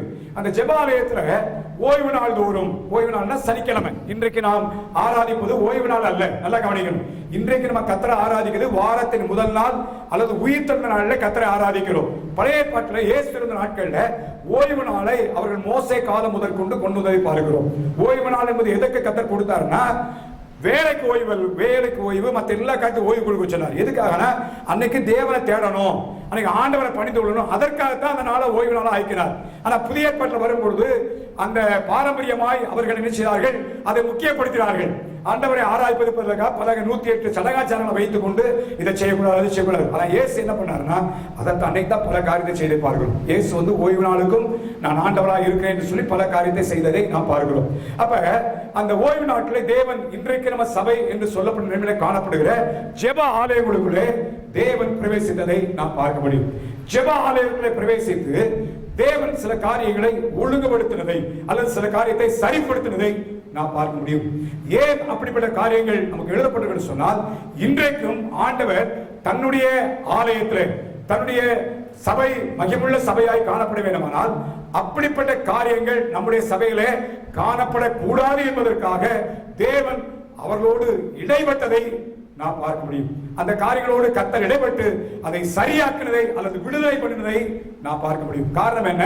நீ வரப்போற நாட்களில் என்னுடைய சபையில் இப்படிப்பட்ட நிலைமையிலே ஜனங்கள் இருக்கக்கூடாது என்பதை தேவன் போதிக்கும்படியாய் அங்கே முன்னோட்டமாய் நிழலாட்டமாய் தேவன் செய்த காரியத்தை நாம் பார்க்கிறோம். ஆகவே அதைத்தான் சில காரியங்களை 3-4 காரியத்தை மாத்திரம் இந்த காலவெளியிலே சுட்டி காட்ட விரும்புகிறேன். முதலாவது திருப்புகள் மார்க் எழுதின சுவிசேஷம் 1ஆம் அதிகாரம் 21ஆம் வசனத்தை வாசிங்க. மார்க் எழுதின சுவிசேஷம் 1ஆம் அதிகாரம் 21ஆம் வசனம். இயேசு சீசர்கள் எல்லாரும் கப்பர்நகமுக்கு போனார்கள். உடனே அவர் ஓய்வு நாளில் ஜெப ஆலயத்தில் பிரவேசித்தார். நல்லா கவனிங்க. இயேசு தேவனுடைய குமாரன், அவருக்கு ஆராதனை வேண்டிய அவசியமே இல்லை. அவரே ஆராதனை தான். இயேசுவே எல்லாவற்றுக்கும் எல்லாம். ஆனா அவரே கப்பர்நகமுக்கு மாதிரியை பின்வைக்கும்படியாக வந்த இயேசு கப்பர்நகமுக்கு போனாரா, உடனே அன்னைக்கு ஓய்வு நாள் என்று சொல்லி உடனே எங்க போயிட்டாரு? சத்தமா சொல்லுங்க. ஜெபாலயத்திற்கு. நீ சிலருக்கு ஞாயிற்றுக்கிழமை காலை எந்திரிச்ச பிறகுதான் தெரியும் நீங்க என்ன கிழமை, ஞாயிற்றுக்கிழமை. ஐயோ சர்ச்சுக்கு என்ன செய்யணும், போனமே இல்லை, எதிர்பார்த்திருக்கணும் என்னைக்கு ஆண்டவர் சமூகத்துக்கு வரணும் அப்படின்ற எதிர்பார்ப்பு என்ன செய்யணும், உடனே உடனே அப்படின்னா நினைக்கிறேன். அந்த ஆரம்பிக்கிறதுக்கு முதல்ல என்ன செய்வாங்க, உடனே அவர் தேவாலயத்துக்கு ஜெபாலயத்துக்கு செய்றாங்க போனாரப்பா. ஏன்னா அவருக்கு நமக்கு மாதிரி பின் வைத்து வந்த கதை இல்லைன்னா இப்ப நம்ம சொல்லுவோம் ஏசு கிறிஸ்து எங்க ஜெபாலயத்துக்கு போனாரு, எங்க கோயிலுக்கு போனான்னு சொன்னாரு, எங்க கோயிலுக்கு போயிருக்காருன்னு காட்டுது அப்படின்னு நம்ம பிள்ளைங்க கேட்பாங்க, நம்ம கேட்போம். இல்ல ஏசு நம்ம மாதிரி வைத்து போனவர் எல்லா விதத்திலும் மாதிரியா நமக்கு வயிற்றுல போயிருக்கிறத பார்க்க முடியும். இன் ஆல் ஆஸ்பெக்ட்ஸ் எல்லா பகுதியிலும் நம்முடைய வாழ்க்கையை வைத்திருக்கிறார். ஆகவே ஜெபாலயத்தில் போற அங்க ஜெபாலயத்தில் போன உடனே வசனத்தை வாங்கி பிரசங்கம் பண்றார். நீ அடுத்த வசனத்துக்கு அடுத்த வசனம். அவருடைய ஜெபாலயத்திலே அசுத்த ஆவி உள்ள ஒரு மனுஷன் இருந்தான். நல்லா கவனிங்க, இயேசு வருகிறார் என்று தெரியாது. இப்பெல்லாம் வாட்ஸ்அப் இருக்கு, உடனே உலகம் முழுசு செய்து உடனே செய்தாங்க நியூஸ் போயிருக்கு. இயேசு வராருன்னு வால்போஸ்ட் ஒட்டல, அப்படிதானா? வால்போஸ்ட் ஒட்டப்பட்டதா? இல்ல, வால்போஸ்ட் ஒட்டப்படல. என்கிட்ட சிலர் கேட்பாங்க, பாஸ்டர் உங்க சர்ச்சில் எப்போ ஸ்பெஷல் மீட்டிங் கேட்பாங்க. நான் சொல்ல ஒவ்வொரு ஞாயிற்றுலையும் ஸ்பெஷல் மீட்டிங் தான் சொல்லுவேன். ஏன்னு கேட்பாங்க. நான் சொன்னேன் நானே போய் எல்லா இடங்களையும் ஸ்பெஷல் மீட்டிங் நான் என்ன செய்யறேன், பிரசங்கம் பண்ணுறேன். அப்போ எங்கள் சர்ச்சுக்கு நான் ஸ்பெஷல் மெசேஜை கொடுக்காம என்ன மெசேஜ் கொடுப்பேன் அப்படின்னு. ஏன்னா இந்த நாட்டில் சில நாட்டில் என்ன ஸ்பெஷல் மீட்டிங் வந்துட்டு என்ன செய்யணும், போயிடும். இல்லை அன்னைக்கு ஒட்டப்படலை, ஒன்றுமே ஒட்டப்படலை. அப்படின்னா நம்ம வசந்த வாசத்தை பார்ப்பாங்கன்னா அவன் அங்கே ரெகுலராக வர்ற என்ன செய்யாங்க, விசுவாசி என்ற இடத்துல நம்ம எடுக்க முடியும். ஒவ்வொரு வாரமும் என்ன செய்வாங்க, அந்த ஓய்வு நாளில் தேவனுடைய ஆராதனைக்கு வருகிறவர். ஒரு நாள் வந்திருக்கிறான், அன்னைக்கு என்னைக்கு போல வந்திருக்கிறான். அதான் சொன்னேன், என்னைக்குமே தேவனுடைய சமூகத்தை வந்து விட்டுறக்கூடாது. ஏன்னா எப்ப கர்த்தர் வந்து இடைவிடுகிறார் என்பது நமக்கு என்ன செய்யாது, தெரியாது. என்னைக்கு ஆண்டவர் நமக்கு விடுதலை தரப்போறான்னு தெரியாது, எப்ப நமக்கு சுகமாதல் கிடைக்கும் தெரியாது, எப்ப நமக்கு ஆராதனை சந்திக்க போறான்னு தெரியாது. ஜெபித்துட்டே இருக்கிறோம். திடீரென்று ஒரு நாள் கர்த்தர் இறங்கி வர முடியும். கடந்த நாட்டில் எழுப்புதல் நடந்த தேசங்கள் எல்லாம் பார்க்கும் பொழுது அப்படிதான் நடந்திருக்கு. அவைதான் சபை உடலை விட்டுவிடக்கூடாது என்று அவர் சொல்லுகிறார். அவே இயேசு போன உடனே இந்த அசுத்த ஆவியுள்ள மனுஷனை பார்த்தார். அவனை கர்த்தர் செய்யாங்க விடுவித்தார் என்று பார்க்கணும். ஆளை விரட்டல, யாரை மட்டும் தான் விரட்டினாரு, ஆவியை விரட்டினார். சொல்லுங்க, யாரை விரட்டினாரு, எதை விரட்டினாரு, ஆவியை விரட்டினார். இப்ப இந்த நாட்களில் உங்களை கர்த்தர் விரட்ட, நமக்குள்ள காரியங்களை விரட்ட விரும்புகிறார், நம்மளை சரிப்படுத்தபடி விரும்புகிறார். ஆளை விரட்டல, அதுக்கு மாறாக தேவன் அவனுக்குள் இருந்த அசுத்த ஆவியை கர்த்தர் செய்யாங்க விரட்டினார் என்பதாய் பார்க்கணும். இன்றைக்கும் நான் சொல்ல போறேன், இது முன் உதாரணமாக ஒரு நிழலாட்டமாக நான் பார்க்க முடியும். இன்னைக்கும் தேவன் கட்டி உண்டாக்கி கொண்டிருக்கிற தேவனுடைய சபையிலே இப்படிப்பட்டவர்கள் உண்டு என்பதை நான் ஆணித்தரமாய் சொல்ல முடியும். வசனத்தின்படி நீங்களுடைய விஷயம் அப்படின்னா அசுத்தாவி இருக்கிறவங்களுக்கு எனக்கு பிடிச்சிருக்கான்னு கேட்கணும். இன்னைக்கு நம்ம என்ன நினைக்கிறோம்னா, அசுத்தாவி பிடித்த மனிதன் சொல்லும் பொழுது சிலத்துல அசுத்தாவி பிடிச்சால பார்த்தீங்கன்னா பேய் விரட்டும் பொழுது என்ன செய்யும், பயங்கரமா ஆடி கீழே விழுந்து நுர கழிச்சு பயங்கரம், அதைத்தான் நம்ம நினைக்கிறோம். அதல்ல நான் சொல்ல போறது என்னன்னா, இந்த அசுத்தாவினுடைய சுபாவங்கள், தன்மைகள், இந்த கேரக்டரிஸ்டிக், அதனுடைய குணாதிசயங்கள் உள்ளவர்கள் அநேகர் இன்றைக்கு உண்டு. அப்ப அந்த குணாதிசயத்தை கர்த்தர் மாற்றி வைக்க முடியாய் விரும்புகிறார். சொல்லல அந்த குணாதிசயம் காணப்படுறதுனால நம்ம விரட்டி அடிக்கிறது. தேவன் பரிபூர்ணமான மனிதர்களை அல்ல, இஸ் எக்ஸ்பெக்டிங் வில்லிங் பீப்புள். வாஞ்சை உள்ள ஜனத்தை தேவன் எதிர்பார்க்கிறார். நான் ஏற்கனவே சொல்லியிருக்கிறேன், நம்ம பூர்ணம் ஆயிட்டோம் சொன்னா இங்க நமக்கு என்ன கிடையாது, வேலையே கிடையாது. நமக்கு வேலையே கிடையாது.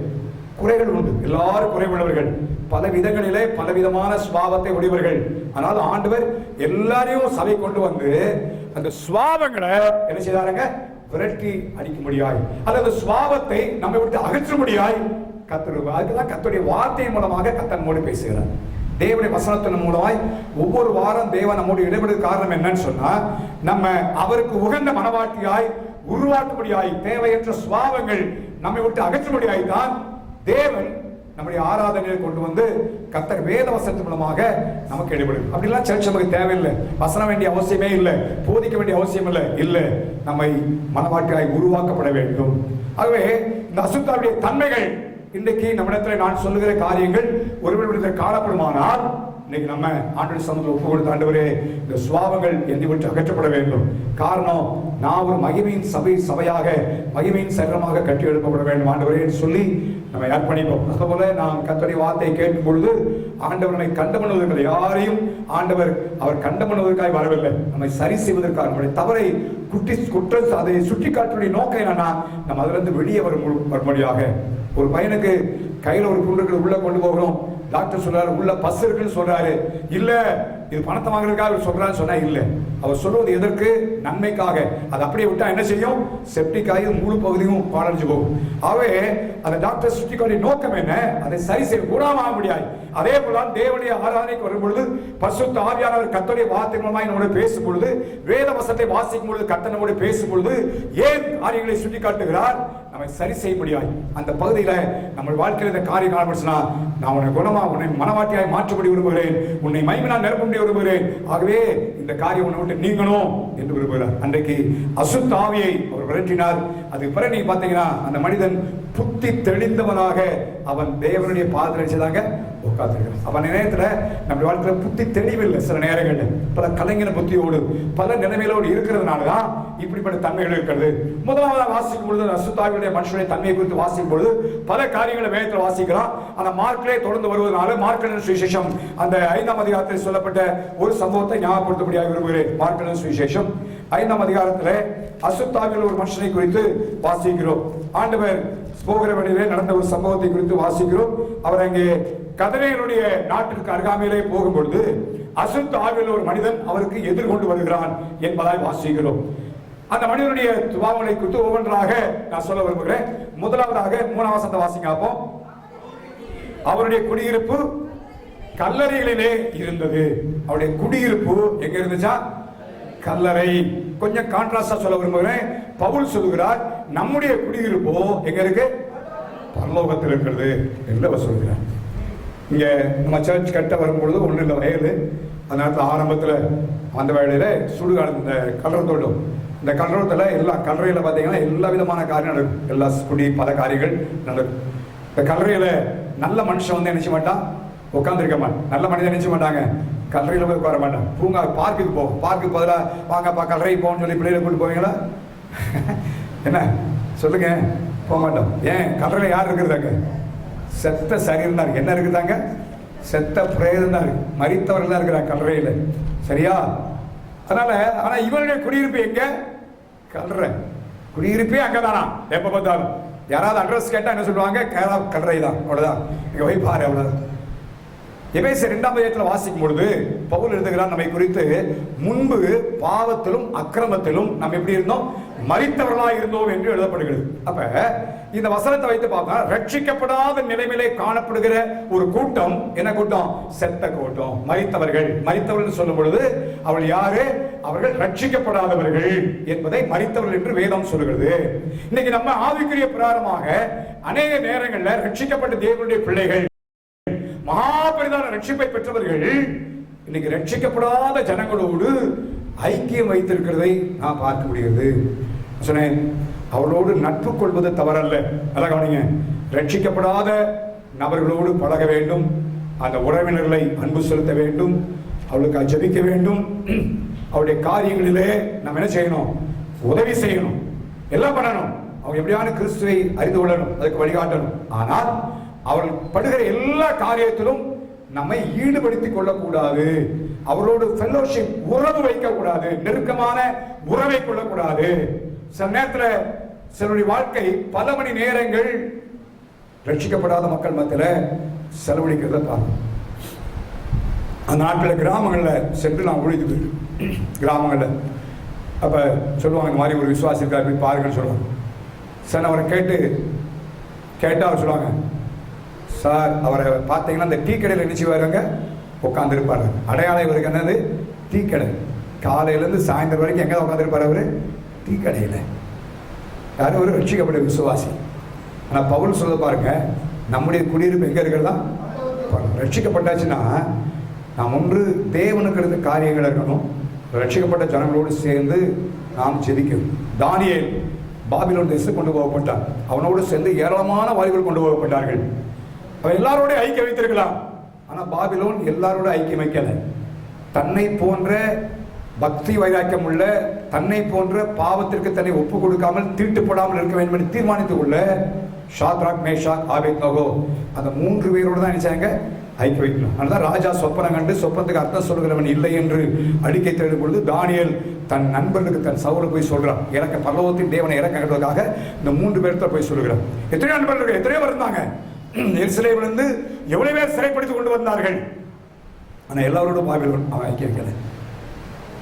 இங்க பவுலுடைய வாழ்க்கை நீங்க பாத்தீங்கன்னா, ஒரு பட்டணத்துக்கு வந்த உடனே அவருக்கு தெரியும் இங்க போனா ஜெபம் பண்ணுவாங்க. அதனாலதான் அப்போஸ்தலர் 16ஆம் அதிகாரத்துல பிலிப்பி பட்டணத்துக்கு வந்த உடனே அவருக்கு தெரியும், வழக்கமா போனா ஆத்து பக்கத்துல சிஸ்டர்ஸ் உட்கார்ந்து என்ன செய்வாங்க, ஜெபம் பண்ணுவாங்க.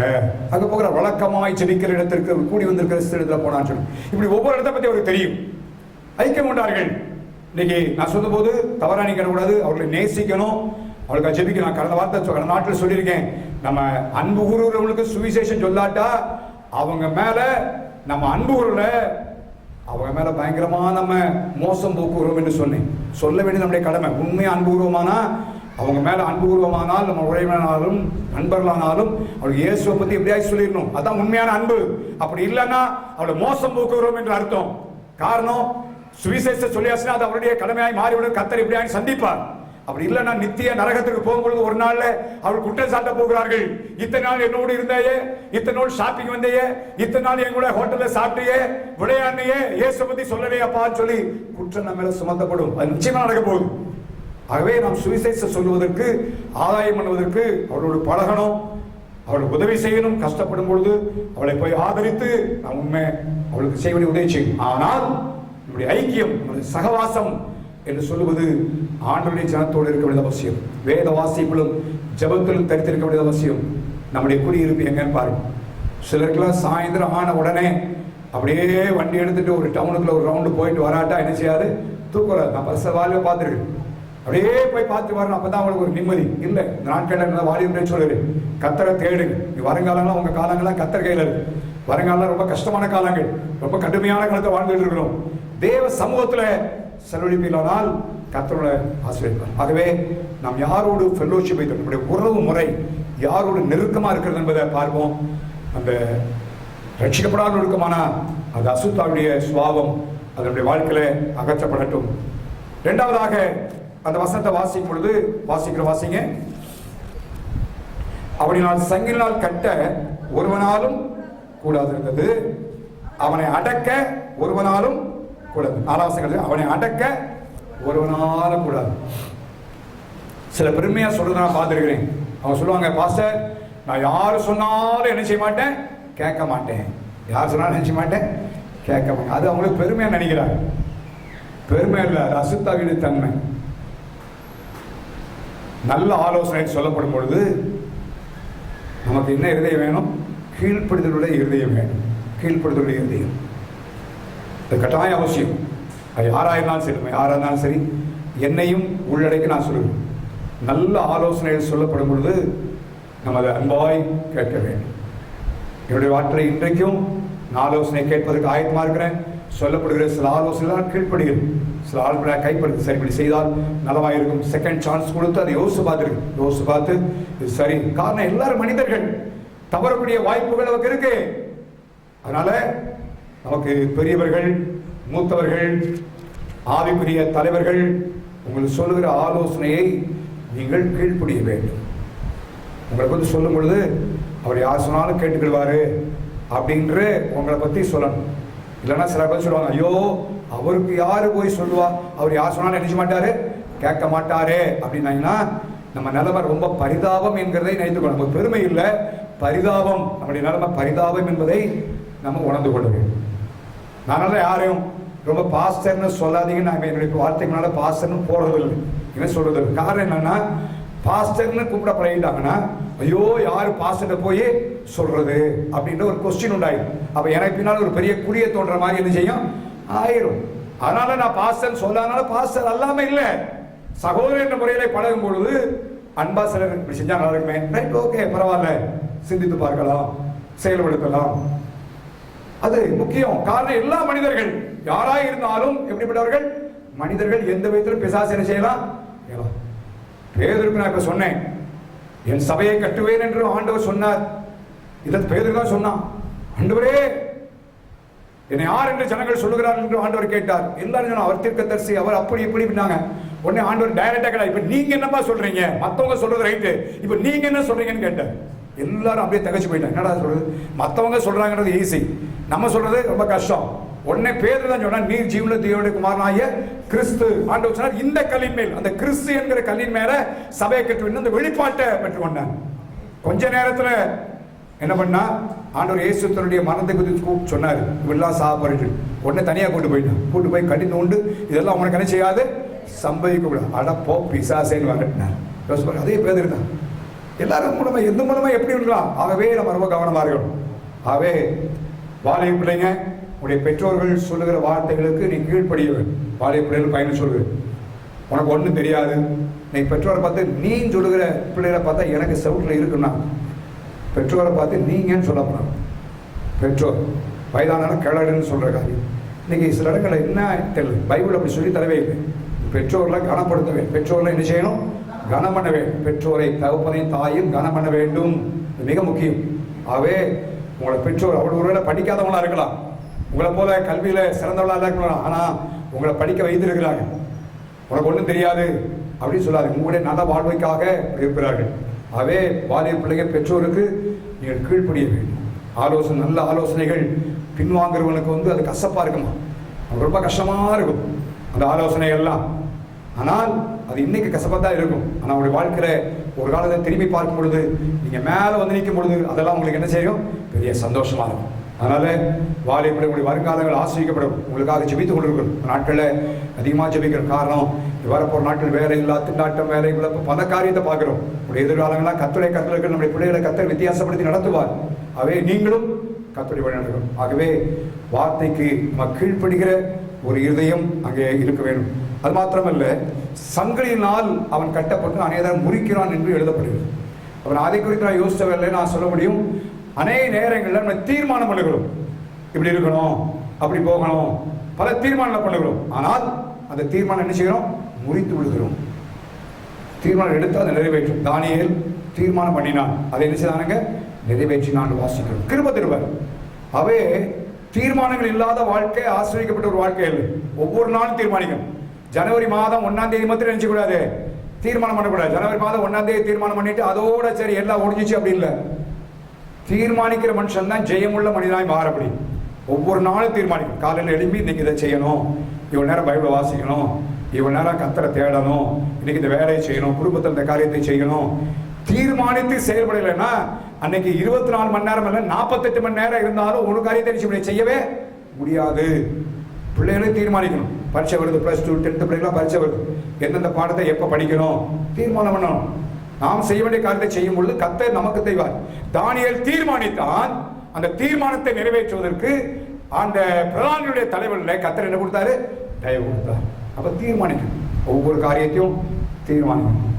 நம்முடைய ஆவிக்குரிய வாழ்க்கையை குறித்தும் எல்லா காரியங்களை குறித்தும் தீர்மானித்து செயல்பட வேண்டும். அது மாத்திரமல்ல, அந்த வசந்த பின்ன பதில வாசிங்க.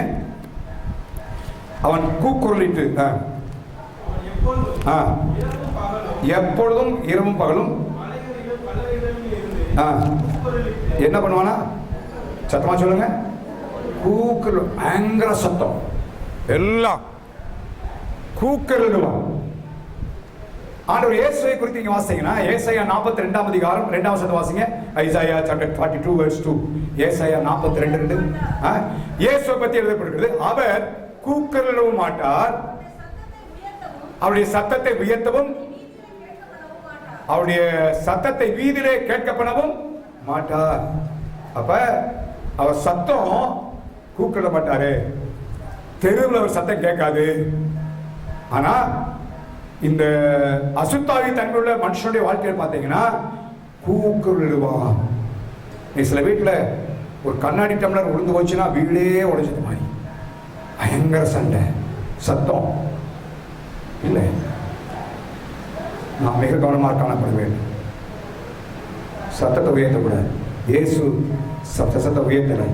அதுக்கு பதிலாக நீதிமானுடைய கூடாரத்தில் என்ன சத்தம் கேட்கணும்? ரட்சிப்பின் கம்பீர சத்தம். உங்க வீட்டு பக்கத்துல வரும்போது சொல்லணும், உங்க வீட்டுல கேட்கணும், இந்த பாட்டு பாடிட்டே இருப்பாங்களே, இயேசு கிறிஸ்து பாட்டு கேட்கமே அல்லேலூயா சொல்லுவாங்களே, அந்த வீடான்னு கேட்கணும். இப்படி சொல்லக்கூடாது. எப்போ தான் சண்டை போட்டுட்டே இருப்பாங்களே அந்த வீடு அப்படி சொல்லக்கூடாது. சில அடையாளங்கள் இருக்கு. நான் பல இடங்களை இப்படி பார்த்துருக்கேன். அந்த வீடோ ஐயோ எப்போ பார்த்தாலும் சண்டை சத்தம் தான் என்ன செய்யும் கேட்கணுமா? அப்படி இல்லை. அப்படி வீட்டில் எப்போ பார்த்தாலும் தேவ சத்தம் என்ன செய்யும் கேட்கணும். ஆண்டவரை துதிக்கிற சத்தம், நீங்க சத்தமா ஆண்டவரை பாடுற சத்தம். கூப்பிட கூட நீங்க இங்கே வந்தீங்கன்னா எப்படி இருக்காங்க சிலர்லாம் பார்த்தா ஐயோ பாட்டு பாடுறது கூட என்ன செய்யறது இல்லை. சபைக்கு வந்தாச்சும் ரொம்ப பக்தி வினயம் வாயவே திறக்கிறது இல்லை. ஆனால் வீட்டில் உங்க சத்தம் பெரிய சத்தம் இருக்கக்கூடாது. தேவ சமூகத்தில் நல்லா சத்தமாக பாடும். குடும்பங்களில் நம்ம கவனமாக இருக்கு. கடைசி நாட்டில் நம்ம சபை, நான் சொல்ல போல நம்ம விசுவாசிகள் வந்து ஆண்டவர் சர்ச் இந்த அமைப்பில் கொண்டு வந்து கொண்டிருக்கிறார். அவருடைய மனவாட்டியாக இருக்கிறார். அவர் கூப்பிட மாட்டார், அவர் சத்தத்தை வீர துடிக்க பண்ண மாட்டார் என்று எழுதப்பட்டிருக்கிறது. அப்ப அவருடைய பிள்ளைகளாக அவருடைய மனவாட்டியும் நாம அப்படி இருக்க முடியாத எதிர்பார்க்கிறார். நாம அப்படிதான் இருக்க முடியாது தேவன் எதிர்பார்க்கிறார். அவை இந்த கூக்குள் வந்து ஒரு ஆவி. அதாவது சிறு பிள்ளைகளும் கூட சின்னத்தில் அப்படி வருதாங்கன்னா நைட்டில் கை வச்சு ஜோம் பண்ணு, அவங்க தலைமையில கை வச்சு அந்த அசுத்த ஆவியை கடிந்து ஜோம் பண்ணு. சில நேரத்தில் சின்ன பிள்ளைங்க கை பிள்ளைங்களாம் பயங்கரமாக சொல்லுவாங்க, முரண்டு பிடிச்சி அழுகிறான்னு. அது முரண்டு பிடிச்சி அழுகிறதில்ல, சத்துரு அவள் அப்படி பண்ணுகிறான். கையை வச்சு ஜோம் பண்ணு, அந்த பிள்ளை கத்தர் விடுதலை ஆக்குவார். அது தன்மையிலிருந்து தேவன் விடுதலை ஆக்குவார். பெரிய நல்ல சுவால் கிடையாது. அவே கூக்குரலுகிற தன்மை. அது மாத்திரமல்ல, அடுத்து என்ன எழுதப்படுகிறது? கல்லுகளினாலே தன்னை நினைச்சுவான் காயப்படுத்தி கொண்டிருப்பான். தன்னைத்தானே காயப்படுத்துவான். யோசிச்சு பாருங்களேன், தன்னைத்தானே காயப்படுத்துகிறது. இன்னைக்கு மதுக்கடையில் பார்த்தீங்கன்னா போடு குடியை என்ன செய்யும் கெடுக்கும். சிகரெட் பாக்கெட்ல புகைப்பது உடல் நலத்துக்கு என்ன செய்யும் கேடு விளைவிக்கும். ஆனா இது தெரிஞ்சே தான் என்ன செய்யறான், பாக்கெட் வாங்கி குடிக்கிறான். குடியை கெடுக்கும் ஆசிரியர் தான் உள்ள போய் குடியை குடிக்கிறான். இது தங்களை கெடுக்கும் உலக மக்கள். ஆனா தேவ ஜனங்கள் இன்னைக்கு தங்களை தாங்களே மாய்த்துக் கொள்கிற அல்லது தங்களை தாங்களே காயப்படுதல். சுய பரிதாபம். என்னை யாரும் பார்க்கல, எனக்கு யாரும் பிரைஸார் சொல்ல, எனக்கு அது இல்லை, எனக்கு இது இல்லை, நான் ரொம்ப ஏழை. இப்படி நம்மை நாமே அப்படியே ரொம்ப பரிதாபமா நினைப்பது வந்து இது சாத்தானுடைய மகா பெரிய தந்திரம். நான் சொல்றேன், என்னை பார்த்து யாருமே பிரைஸார் சொல்ல அப்படின்னா அப்ப நீங்க யாரையா பார்த்து பிரைஸார் சொல்லியிருக்கலாமே, அது சொல்லிக்கலாம்ல. இல்ல, இன்னைக்கு சுய பரிதாபம்.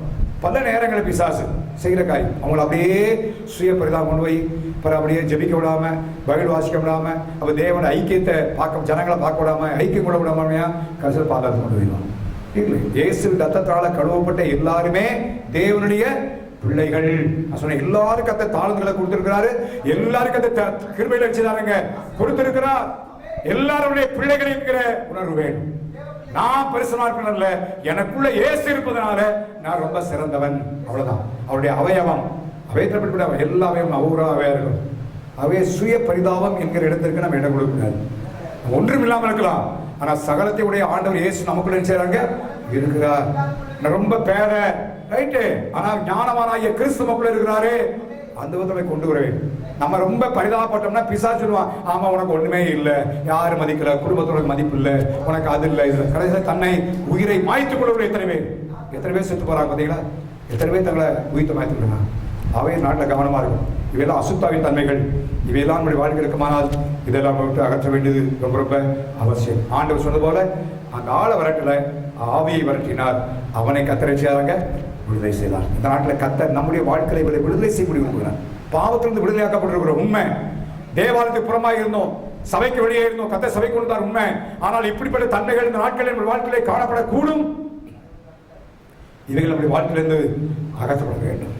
இரண்டாவதாக மார்க்கு சுவிசேஷம் 3ஆம் அதிகாரத்தில் ஒரு மனுஷன் வாசிக்கிற 3ஆம் அதிகாரம் முதல் வசனம்.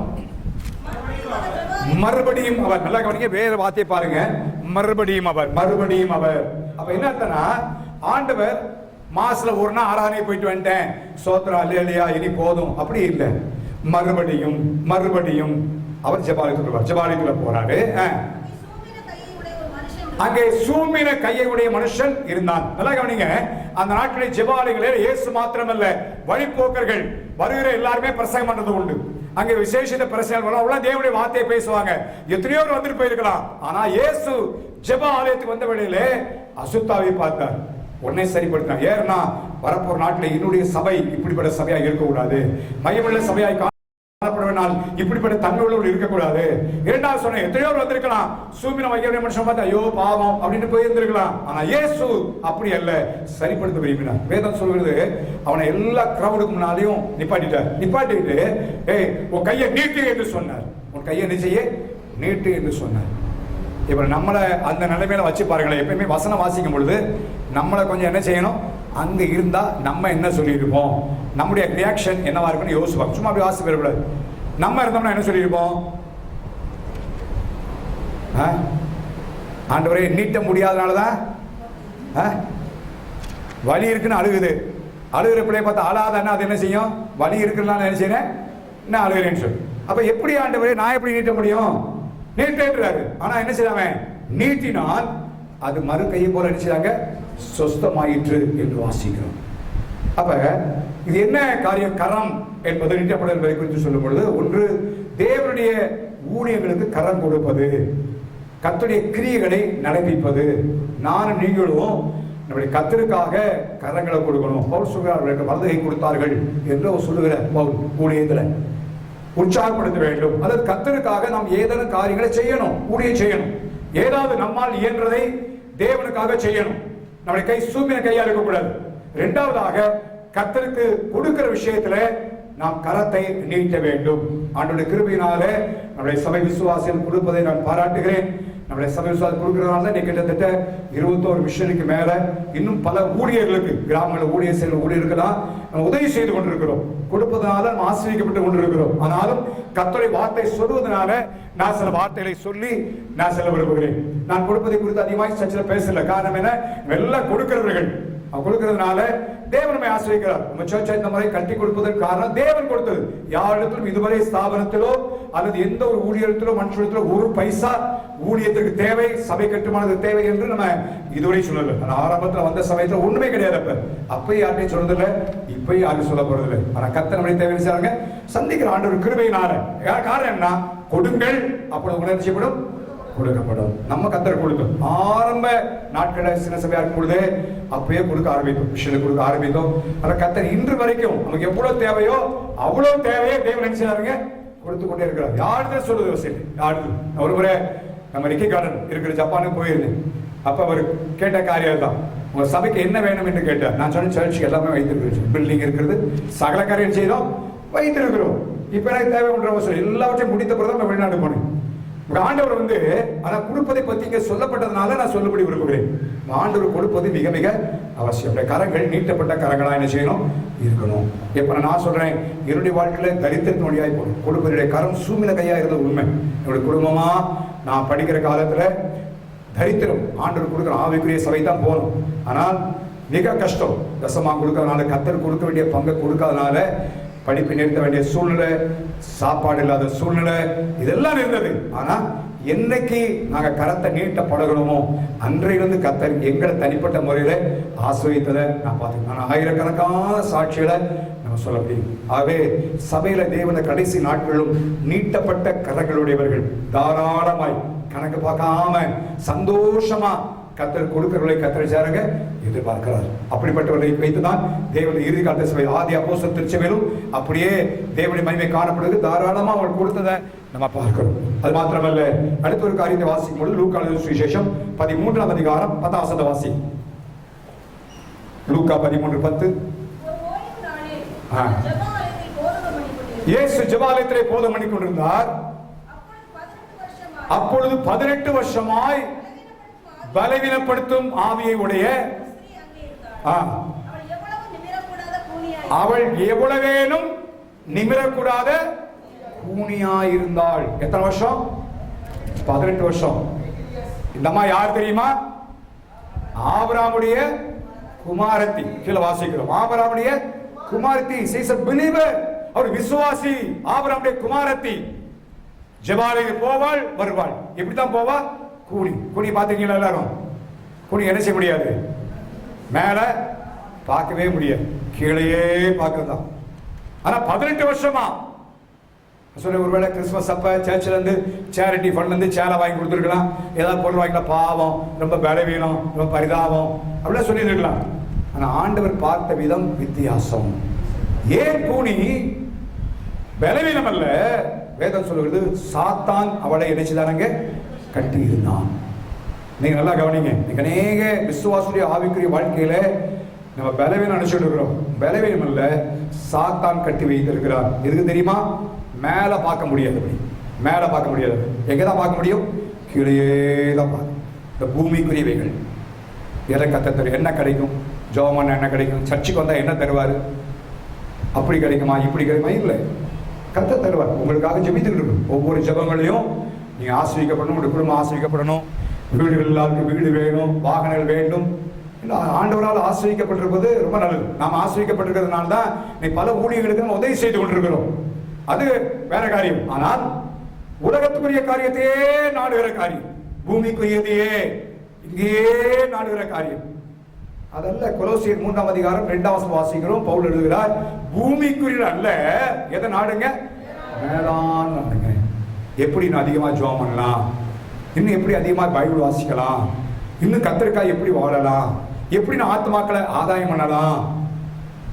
நானும் ஆவிக்குரிய பவுல் 1:14 சொல்றார், அன்பை நாடுங்கள், ஆவிக்குரிய வரமகளை விரும்புங்க, தீர்க்கதரிசனம் சொல்றதுக்கு என்ன செய்யுங்க? விரும்புங்க என்றெல்லாம் எழுதுகிறதை பார்க்கிறோம். அதான் நாட வேணும். வர நாட்களில் நான் என் மூலமா கத்தர் அற்புதம் செய்யணும். நான் ஜெபம் பண்ணிட்டு இருக்கிறோம். சாதாரண விசுவாசியமாய் கத்தர நாட்டில் பெரிய காரியத்தை செய்த போல இந்த இறுதி கால எழுப்புதலை தேவன் செய்ய போகிறார். ஆகவே நீங்க போய் ஜெபிக்கும் பொழுது ஆண்டவர் அற்புதம் செய்யணும் ஜெபித்துக் கொண்டிருக்கிறோம். சீரியஸா ஜெபம் பண்றோம். ஜெபத்துக்கு வந்தவங்களுக்கு தெரியும். உங்க மூலமா பக்கத்து வீட்டுல கூட ஒரு காய்ச்சல் இல்ல, தலைவலி இல்ல, ஏதாவது பிரச்சனை, நீங்க ஜெபம் பண்ணுங்க, கத்தர் உங்களை கொண்டு சுகமாக்குவார். செய்ய போறார் ஆண்டவர். அப்படிப்பட்ட காலத்திலே ஆண்டவர் கிரியை செய்ய போகிறார். அதை நாடணும். அப்படிப்பட்ட காரியத்தை நாடணும். இன்னும் பூமிக்குரிய காரியத்தையே நாடிக்கொண்டிருப்போமானால் அப்போ 1:14 சொல்றாரு, நம்ம நிலைமை பரிதாபமா போயிடும். இன்மைக்காய் மாத்திரம் கிறிஸ்து மேல் நம்பிக்கை உள்ளவர்களாக இருப்போமானால் எல்லா மனுஷரை பார்க்கலும் நம்ம என்ன பரிதபிக்கப்பட்டவர்கள், ரொம்ப பரிதாபமா போயிடும். நம்ம தேவை சந்திப்பார் ஆண்டவர். நான் சொல்றேன், சர்ச்சில் கால் வைத்த ஒவ்வொரு குடும்பம் எனக்கு தெரியும். ஆரம்ப நாட்டில் எப்படி இருந்தாங்கன்னு தெரியும், எங்க குடியிருந்தாங்கன்னு தெரியும், கத்தர் எப்படி உயர்த்திருக்கிறார் என்பதே தெரியும், கத்தர் ஆசிரியர் விதமே எனக்கு தெரியும், எல்லாத்தையும் அறிந்திருக்கிறேன். தேவனை தேடின மனுஷன் ஒரு நாள் குறை கத்த வைத்த விட்டதே இல்லை, அது வேற காரியம். ஆனா அதற்காய் மாத்திரமல்ல, நம்ம ஒரு ஆண்டவருடைய மனவாட்டியாய் சேர்க்கப்பட வேண்டும். ஹல்லேலூயா. நம்ம கோடாகோடி சேர்த்தாலும், எத்தனை மாளிகை சேர்த்தாலும், எத்தனை பில்டிங்கை கட்டினாலும் ஒன்றும் நம்மோடு கூட என்ன செய்ய போறதில்ல, வரப்போகிறதே இல்லை, ஒன்றும் வரப்போறதே இல்லை. அந்த நாட்டில் சாது செல்லப்பா என்ற பரிசையார் ஒரு பாட்டு பாடுவார். அந்த நாட்டில் மரணத்தை பத்தி ஒரு பாட்டு பாடுவார். சொல்லும்போது சொல்லுவார், மரண வீட்டில் போய் கடைசியில அந்த பெட்டிகளை தூக்கி வச்சு கல்லறையில் போய் ஜெபம் பண்ணி பெட்டியை மூடுங்க, உள்ள இறக்குங்கன்னு சொல்றதுக்கு முன்னால ஒரு ஃபைனல் செக்யூரிட்டி செக்அப் நடக்குமா, கடைசி பரிசோதனை. ஏதாவது போட்டிருக்கான்னு பாருங்க, காதில் கடுக்கான்னு கிடுக்கான்னு அதை கூட விட மாட்டேன். எல்லாத்தையும் பிடிங்கிட்டு தான் நினைச்சிருந்தாங்க விடுறது, ஒன்று கொண்டு போக போறதில்லை. எல்லாம் இருக்கும். இவ்வளவு அனுபவிக்க ஆண்டவர் அனுபவிப்பதற்கு எல்லா நன்மையும் தராரு. ஆனா இந்த உலகத்துக்கு போகும்பொழுது ஒன்று கொண்டு போக போறதே இல்லை. அது அறிந்து கொள்ளணும். ஆண்டவர் நமக்கு அனுபவி கொடுத்திருக்கிறார், எல்லாத்தையும் சந்தோஷமா அனுபவிக்கும். ஆனா அது நம்முடைய வாழ்க்கையில நம்மை பிடித்து வைக்கக்கூடாது. இன்னைக்கு சாத்தான் கட்டி வைத்திருக்கிறார். எதுக்கு? ஜெபம் பண்ண முடியல. இன்னைக்கு உங்களை தனியா பார்த்து ஏன் போன வாரம் ஜெபத்துக்கு வரலன்னு சொன்னா நல்ல காரணங்களை ஏற்கனவே கொண்டு வந்திருப்பீங்க. அநேகர் ஜெபத்துக்கு வந்தீங்க. காலை ஜெபத்துல அநேக சகோதரிகள் பிரதர்ஸ் பகல் இரவு ஜெபங்களை வந்தாங்க. ஆனா வராதவங்களை பார்த்து இப்ப நான் கேட்கறதுக்கு முதல்ல வீட்டுல இருந்து என்ன கொண்டு வந்திருப்பீங்க, பாஸ்டர் போனா கட்டாயம் நினைச்சுவாரு கேட்பாரு. அதனால சில இடத்துல நான் கேட்கல. கேட்டா எதுக்கு உங்களை போய் சொல்ல வைப்பானே, ஏதாவது காரணம் சொல்லி நல்ல ரீசன் இருக்கும். சாத்தான் கட்டி வைத்திருக்கான்பதை நல்லா நினைச்சுக்கோங்க. உங்களுக்கு வீட்டில் அதிகமான வேலை இருக்குன்னா சாத்தான் கட்டி கத்தரை சேர முடியாதபடி, ஜெபிக்க முடியாதபடி, பைபிள் வாசிக்க முடியாதபடி நீங்க இருக்குன்னா அது பலவீனம் இல்லை, அது கட்டு. இந்த கால்வழியில் கத்தர் உங்களை விடுதலையாக்கும்படி விரும்புகிறார். உங்களுக்கு விடுதலை தேவை, விடுதலை தேவை. வேலை உண்டு. இன்னைக்கு சத்துடைய மகாபெரிய காரியம். இன்னைக்கு நான் சில விசுவாச வேலை செய்வர்களோடு நான் பேசிக்கணும். கம்பெனிலாம் பயங்கரமான வேலை பழு, பயங்கரமான ஒர்க்கோட கொடுத்து இன்றைக்கு ஜனங்களை அழுத்தத்தில் கொண்டு வரதை பார்க்கிறோம். இது பார்வனின் ஆவி. ஏன்னா கத்தரை தேடக்கூடாது, ஆண்டவருடைய ஜெபம் பண்ணக்கூடாது, ஆவிக்குரிய வாழ்க்கையில் முன்னேறக்கூடாது, தேவன் வைத்திருக்கிற வாக்கு தத்துவத்துக்கு போகக்கூடாது. இஸ்ரவேலுடைய வாழ்க்கையில கானான் தேசத்துக்கு தேவனுடைய அழைத்தார். உங்களை வெளியே கொண்டு வரதுக்கு முன்னால தேவன் கிரியை செய்ய ஆரம்பிச்ச உடனே பார்வோன் என்ன பண்ண தெரியுமா? வேலை பழுவை நினைச்சுதான் கூட்டினான், வேலை பழுவை கூட்டினான். இரண்டாவது, அவர்கள் சூளையில வைப்பதற்கு வைக்கோல் எல்லாம் அவனே கொடுத்தான். இப்ப என்ன பண்ணுங்க? நீங்களே சேருங்க. ஒர்க்லோடு அதிகமாக்கலாம். அதனால ஜனங்களுக்குள்ள என்ன சலிப்பு உண்டாகிறது. ஜனங்களுக்குள்ள ஒரு கத்தரை தேடணும். ஒரு என்ன பெரிய வாக்குத்தத்தம், என்ன மோச நீ சொன்னதுல இருந்து எங்களுக்கு இப்ப பிரச்சனை ஆயிடுச்சு. மோசோட எதிர்த்து பேச ஆரம்பிச்சாங்க. இது சாத்தானுடைய தந்திரம். தேவ திட்டம் உங்க வாழ்க்கையில நிறைவேறக்கூடாது, தேவன் கொடுத்த வாக்கு தத்தங்கள் நிறைவேறக்கூடாது, தேவன் தருகிற ஆசீர்வாதம் உங்க வாழ்க்கையில முழுமையாய் அடையக்கூடாது என்பதற்காக உங்க மேல வேலை பழுவை சுழத்துகிறது சாத்தான் என்பதை அறிந்து கொள்ள வேண்டும். அதை நீங்க கடிந்து ஜெபிக்கணும். ஒவ்வொரு நாள் எழுதும் பொழுது நாள் அதிகமான பழுக்கள் என் வாழ்க்கையில் சுமத்தப்பட கூடாது, ஜெபிக்கணும். சாட்களுக்கு காலையிலிருந்து ராத்திரி வரைக்கும் கிச்சனை விட்டே நினைச்சு முடியல, வெளிவர முடியல. ஒன்னு ஆக்கணும்னு அடுத்த சொந்தக்காரர் வருவார், அடுத்த ஆளுக்கு இவனுக்கு ஆக்கி போட்டே ஆட்சி பாச புளிச்சு பாசன்றாங்க சிலர். ஜோம் ஒன்று நாளில் தேவையற்ற விருந்தாலும் நினைச்சு கூடாது, வரக்கூடாது, கட்டாயம். தேவையற்ற ஆட்கள் வரக்கூடாது ஜோமன். காரணம் நம்ம வாழ்க்கை கத்தருக்காக செல்லும். சாத்தான் பல ஆளுகளை கொண்டு வந்து நம்ம ஜீவியத்தில் தேவையில்லாமல் மணிக்கணக்காக சிலர்லாம் வந்தால் மணிக்கணக்காக பேசியிருக்கோம். நல்லா ரொம்ப கவனமாக இருக்குது. நேரம் போயிடும், ஜெபிக்கிற நேரம், வேத வாசிக்கிற நேரம் போயிடும். சில ஆட்களுக்கு அது வந்தால் ஃபோன், சர்ச்சுக்கு வர்ற நேரம் வந்து ஃபோன் வரும், எடுத்தோம்னா போச்சு, ஜெபம் இங்கே நடத்த முடியாது. அதனால ஆஃபர் இல்லை, சரியாக ஃப்ரீயான பிற பார்த்துக்கலாம், தேவையில்லை. நாட்டில் நம்ம கவனமாக இல்லைன்னா சாத்தானை கட்டி வைக்குது. அம்மாவுக்கு சாத்தான் தான் கட்டியிருந்தோம், எல்லாம் பலவீனம் தான் நாங்கள். அதனால தான் கவனிங்க, உங்களுடைய வேலை பல்வின் மத்தியிலும் உங்களுக்கு இருக்கிற எல்லா காரியத்தின் மத்தியிலும் மேலே கத்தரை நோக்கி என்ன செய்யணும்? பார்க்க வேண்டும். ஜபத்திற்கும் வேத வாசிப்பிற்கும் முக்கியத்துவத்தை கொடுக்கணும். இந்த உலகத்தில் எல்லாம் அழிந்து போகக்கூடிய போயிடும். வேலை செய்யணும், காரியங்கள் உண்டு. ஆனால் மத்தியிலே நான் சொன்ன பிசாசோட கட்டி இருந்தான். ஆவிதான் தேவனை நோக்கி பார்க்க முடியல. இந்த காவிரை கத்தனுடைய கண்களை திறப்பாராக. நம்முடைய கட்டளைகள் அவிழ்க்கப்படட்டும். தேவனுக்கு எடுத்த காரியங்கள் இன்னும் நான் கத்தற்காய் பயன்படுத்தப்பட வேண்டும். ஆவிக்குரிய வரங்கள் செயல்பட வேண்டும். பரிசுத்த அபிஷேகம் வாழ்க்கையிலே பெற வேண்டும். நித்தியத்துக்கு காரியங்கள் வாழ்க்கையிலே காணப்பட வேண்டும் என்கிற ஒரு ஆசை, ஒரு நோக்கம் வர வேண்டும். அப்படி ஆவிக்குரிய வாழ்க்கையிலே முன்னேற முடியும். இப்படி கட்டப்பட்டவர்கள் உண்டு. இந்த காலவேளை உங்கள் வாழ்க்கையில இப்படி இருக்கமானா கத்தர் விடுதலை தருவார். ஜெபிப்போம், ஆவியில் நிறைய ஜெபம், ஒவ்வொரு நாளும் ஜெபி. நாங்கள் இந்த ஜெபத்தில் ஜெபிப்போம், கத்தர் விடுதலையாக்குவார், மேல நோய்வார். அடுத்தபடியாக லூக்கா 18ஆம் அதிகாரத்தில் சொல்லப்பட்ட உதாரணத்தை சொல்லி முடிக்க விரும்புகிறேன். ஆண்டவர் தேவாலயத்திற்கு 2 பேர் ஜெபிக்கும்படி போனார்கள் என்று எழுதப்பட்ட வார்த்தை வாசிக்கிறோம். 2 பேர் போனார்கள், ஒருவன் பரிசேயன், இன்னொருவன் ஆயக்காரன் எழுதப்படுகிறது. பரிசேயன் அவன் புல்பிட் பக்கத்தில் வந்து உட்கார்ந்தான். முழங்கால் பாட்டு, ஆண்டவரே நான் ஆயக்காரர் பரிகாரர் அவர்களை போல இவர்களை போல இல்லாதனால சோதரிக்கிறேன்னு சொல்லிட்டு பின்னால திரும்பி பார்த்து, ஆண்டவரே அந்த ஆயக்காரனை போலவும் இல்லாதனால என்ன செய்யறேன்? ஸ்தோத்திர ஆண்டவரே. மாமனே பாருங்க, எல்லாத்தையும் சொல்லிட்டு ஆயக்காரன் பின்னால் நிற்கிறான். அவனுக்கு இங்க வர்றது கூட அவனுக்கு துணிச்சல் இல்லை. ஆனால் பின்னால் நிற்கிறான். அவனை பார்த்து, ஆண்டவரே அவனை போலவே நான் இல்லாதனால என்ன செய்யறேன்? ஸ்தோத்திரம் பண்றேன் ஆண்டவரே. செல்ஃப் ரைச்சஸ்னஸ், சுயநீதி. தேவ சமூகத்துல நம்ம பெருமை பாராட்டக்கூடாது. தேவ சமூகத்தில் வரும்பொழுது அந்த ஆயக்காரனை போல அவன் வானத்திற்கும் தன் கண்களை ஏறெடுக்க துணியாமல் என்ற பாவியாக என்ன செய்யும்? கிருபையாய் தன்னை தாழ்த்தினதை நான் பார்க்கிறேன். தேவன் எப்படிப்பட்ட ஜனங்களை கடைசி நாட்டில் எதிர்பார்க்கிறார் அல்லது ஒரு ஆயத்தம் பண்ணி கொடுக்கிறார்னா, தன்னை தாழ்த்துகிற ஜனங்கள். எனக்கு உங்களுக்கு மாதிரியாக வந்து இயேசு தன்னை தாழ்த்தினவர். நல்லா கவனிங்க, இந்த கடைசி நாட்டில் அந்தி கிறிஸ்து வரும் முன்பாக the spirit of antichrist அவன் செயல்படுவதை பார்க்கிறோம். நான் சொன்னேன், ஆண்டவர் இயேசு வரும் முன்பாக பரிசுத்த ஆவியால் ஊற்றப்பட போகிறார். அந்த நாட்டில் வாழ்ந்த சபை மகிமையினால் நிரப்ப போகிறார். அந்த வசனத்தை முந்தின ஆலயத்தின் மகிமை பார்க்கணும், பிந்தின ஆலயத்தின் மகிமை எப்படிப்பட்டதா இருக்க போது பெரிய மகிமையை கட்ட போகிறார். ஆனா அந்தி கிறிஸ்து வரப்போகிறார். அவனுக்கு முன்பாக அந்தி கிறிஸ்துவின் ஆவி செயல்படுது. யோவான் அப்போஸ்தலன் அவன் எழுதின நிருபங்களை வாசிக்கிறோம். அப்பொழுதே அவன் எழுதின காலத்திலேயே அந்த அந்தி கிறிஸ்து இருக்கிறான் என்று கேள்விப்படுகிறேன் என்று சொல்லுகிறான். இப்பொழுதே இருக்கிறான் என்று. The spirit of antichrist, பெருமையின் ஆவி. தானியேல் முதல்ல வாசிக்கிறோம், தெசலோனிக்கேல வாசிக்கிறோம், வெளிப்படுத்தின விஷயத்தில் வாசிக்கிறோம். அவன் எப்படி பெருமையானதை பேசான்னு வாசிக்கிறோம். அது அவனுடைய ஆவி. ஆனால் தேவனுடைய பிள்ளைகளாய் நானும் நீங்களும் தாழ்மையுள்ளவர்களாக எல்லா கருத்தும் சொல்ல, தேவன் நமக்கு எவ்வளோ ஆசீர்வதித்தாலும், எவ்வளோ உயர்த்தினாலும், எவ்வளோ பெரிய ஆளா இருந்தாலும் அப்பயும் நம்ம தாழ்மையான சிவு இருக்க முடியும். இயேசு எல்லாவற்றையும் உண்டாக்கினவர். அவர் வார்த்தையினால தான் எல்லாமே உண்டாச்சு. அழகா கவனிங்க, அவரால் அல்லாமல் ஒன்றும் உண்டாது, எல்லாம் அவருக்கு என்றும் அவர் மூலமாயும் அவருக்காயும் உண்டாயிற்று என்று கொலோசியையில் வாசிக்கிறோம். எல்லாத்தையும் உண்டாக்கினவர். ஆனால் அவரே தாழ்மையா இருக்க முடிந்ததே. அவர் தாழ்மையா இருந்தாரே. அப்போ அந்த உலகத்தில் பணம் இருப்பதுனால இல்லை, பணம் ரொம்ப தான் பெருமை வேண்டிய அவசியம் இல்லை, சொத்துக்கள் அதிகமாக தான் பெருமையா இருக்க வேண்டிய அவசியம் இல்லை. எல்லாம் இருக்கட்டும், கர்த்தாவே நீர் இதை கொடுத்திருக்கிறீர், உங்களுக்கு ஸ்தோத்திரம், அவ்வளவுதான். நம்ம தாழ்மையா இருக்க வேண்டும். ஆண்டவர் இன்னைக்கு தேவ சபைகளை தேவ ஜனங்களை எதிர்பார்க்கிற அல்ல விரும்புகிற ஒரு காரியம் தான் தாழ்மையுள்ளவர்களாக தேவன் பார்க்கிறார். கர்த்தர் சீக்கிரமாய் வரப்போகிறார். சொன்னது போல நாம் எதிர்பார்த்தாலும் எதிர்பார்க்காட்டாலும் இயேசு சீக்கிரமாய் வரப்போகிறார். அச்சடையாளங்கள் அனைத்து காரியங்களும் அப்படியே நிறைவேற்றப்பட்டு கொண்டு வருகிறத பார்க்கிறோம். இன்னைக்கு அறிந்திருக்கிறோம். எல்லா ஸ்மார்ட் கார்டு இல்லை சிப்பு எல்லாம் சொல்ல என்னென்ன சொல்லமோ எல்லாம் சொல்லுவோம். எல்லா காரியமும் இன்னைக்கு கட்டாயப்படுத்தப்படுகிற நிலைமையை நாம் பார்த்துக்கிட்டு இருக்கிறோம். கட்டாயப்படுத்தப்படுது. இனி கோவிட் வேக்சின் கட்டாயப்படுத்தப்பட்டு அது போடப்படும். வெளிநாட்டில் உள்ளவங்க வெளியே வரணும்னா அதை போடாமல் நினைச்சவங்க வெளியே வர முடியாது, எங்கேயும் போக முடியாது.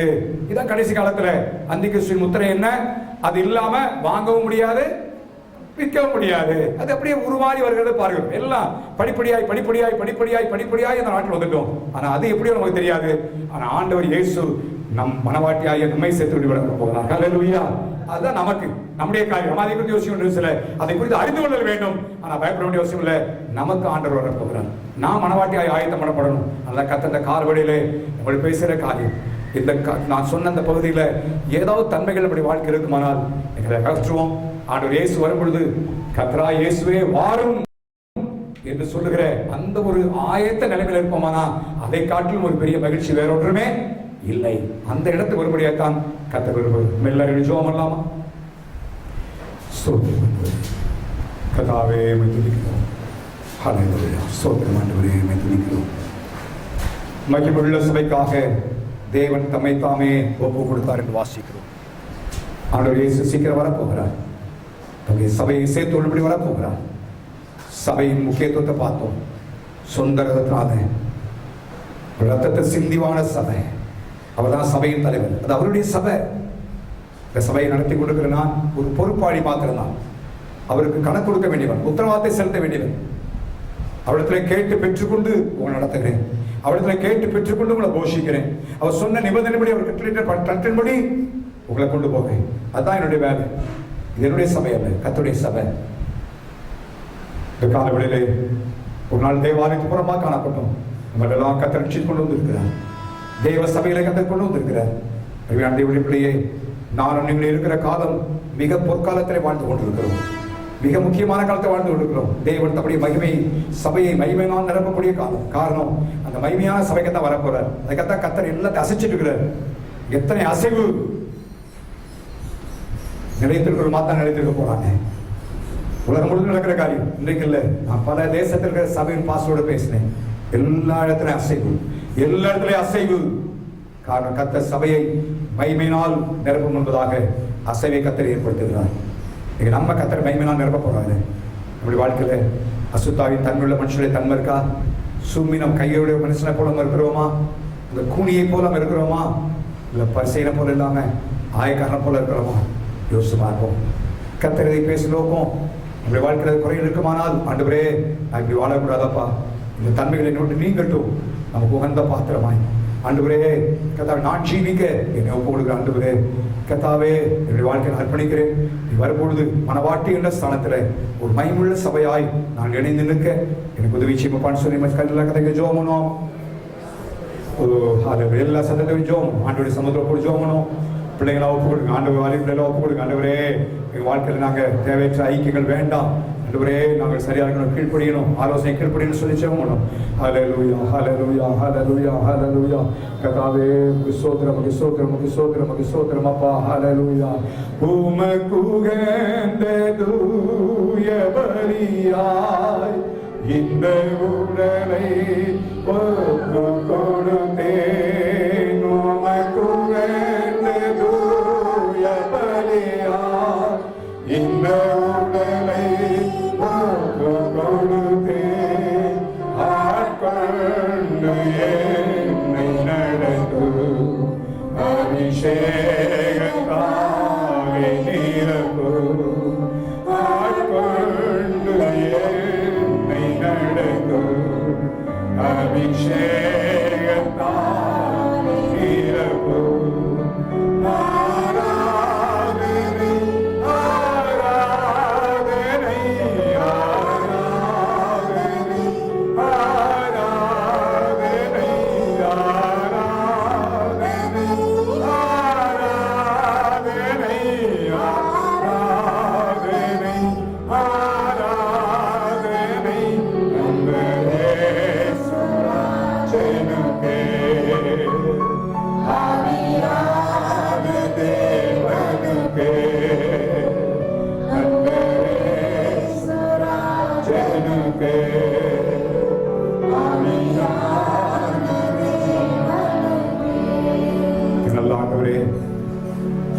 கிருபைக்காய் சோதரம்.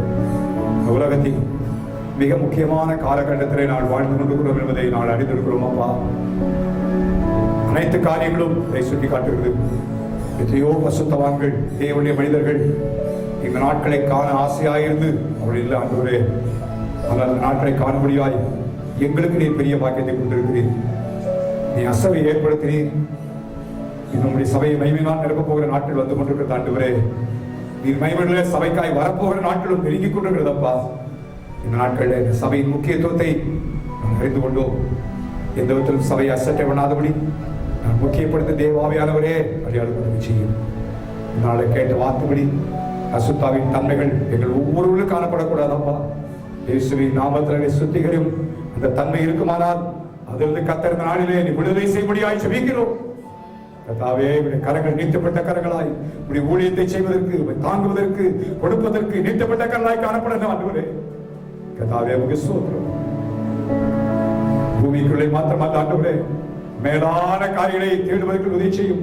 இந்த வேலை பதிவினாலே பலவீனம் என்று சொல்லி பல காரியத்தினாலே கட்டி வைத்திருக்கிற எல்லா சத்தாண்டைய கட்டுகளும் அவிழ்க்கப்படுவதாக ஜெபிக்கிறோம். உம்மை தேட முடியாதபடி, உமக்குள்ள நேரத்தை கொடுக்க முடியாதபடி, ஜெபிக்க முடியாதபடி, வேதம் வாசிக்க முடியாதபடி காணப்படுகிற எல்லா பலவீனத்தின் ஆவிகள் சத்துடைய கட்டுகளை இயேசுவின் நாமத்தில் தகர்க்கிறோம் அப்பா. மேலான காரியங்களை தேட உதவி செய்யும். நாம் எல்லாம் தாழ்மையுள்ளாய் காணப்படும். கிறிஸ்துவின் தாழ்மையை அணிந்தவர்களாய் நீரில் காட்டி சென்ற பாதையை அன்றுவரே நாங்கள் உதவி செய்யும். குடும்பங்களுக்கு விடுதலை உண்டாகட்டும், ஆசீர்வாதம் உண்டாகட்டும், கட்டுகள் உடைக்கப்படட்டும், துன்பங்கள் முடிக்கப்படட்டும், எதிர்பார்க்கிற நன்மைகள் உண்டாகட்டும், வாக்குத்தத்தங்கள் நிறைவேறட்டும், ஆசீர்வாதங்கள் உண்டாகட்டும் அப்பா. கர்த்தருடைய ஆரோக்கிய சுகம் குடும்பத்தை நிரப்புவதாக, தேவனுடைய பாதுகாப்பு உண்டாவதாக. இந்த வாரம் செய்யப்பட வேலைகள், பிரயாணங்கள், படிப்புகள், பிள்ளைகளுடைய பரீட்சைகள் எல்லாவற்றையும் பொறுத்துக் கொள்ளும். வாரம் முழுவதும் நாங்கள் செய்யப்பட ஜெபங்களுக்கு பொருளும் அனைத்து பொருளும் உடைய பிள்ளைகள் கண்டு கொடுத்திருக்கிற காணிக்கைகள் எல்லாவற்றையும் ஆசிரியப்பீராக. கையின் பிரயாசங்களை ஆசிரியத்து உடைய ஆசீர்வாதம் நிறைவாக்கும். சகல கணத்தை மேன்மை துதியையும் இயேசுவின் நாமத்தில் உள்ள பிதாவே. ரத்தத்தில் மறைந்துள்ளே, ரத்தத்தில் மறைந்துள்ளே, ரத்தத்தில் மறைந்துள்ளே, தீங்கும் என்னை அணுகாது, தீங்கும் என்னை அணுகாது. தீங்கில்லை, தீங்கில்லை, தீங்கில்லை, தீங்கில்லை, தீங்கில்லை, தீங்கில்லை, தீங்கில்லை, தீங்கில்லை. சாத்தான் தீமை செய்ய முடியாது, தீங்கும் என்னை அணுகாது. இயேசு கிறிஸ்துவின் பிதாவாகிய தேவன் பரிசுத்த ஆவியாருடைய பாதுகாப்பு பராமரிப்பும் இன்றும் சதாகாலம் கூட இருப்பதாக. ஆமென்.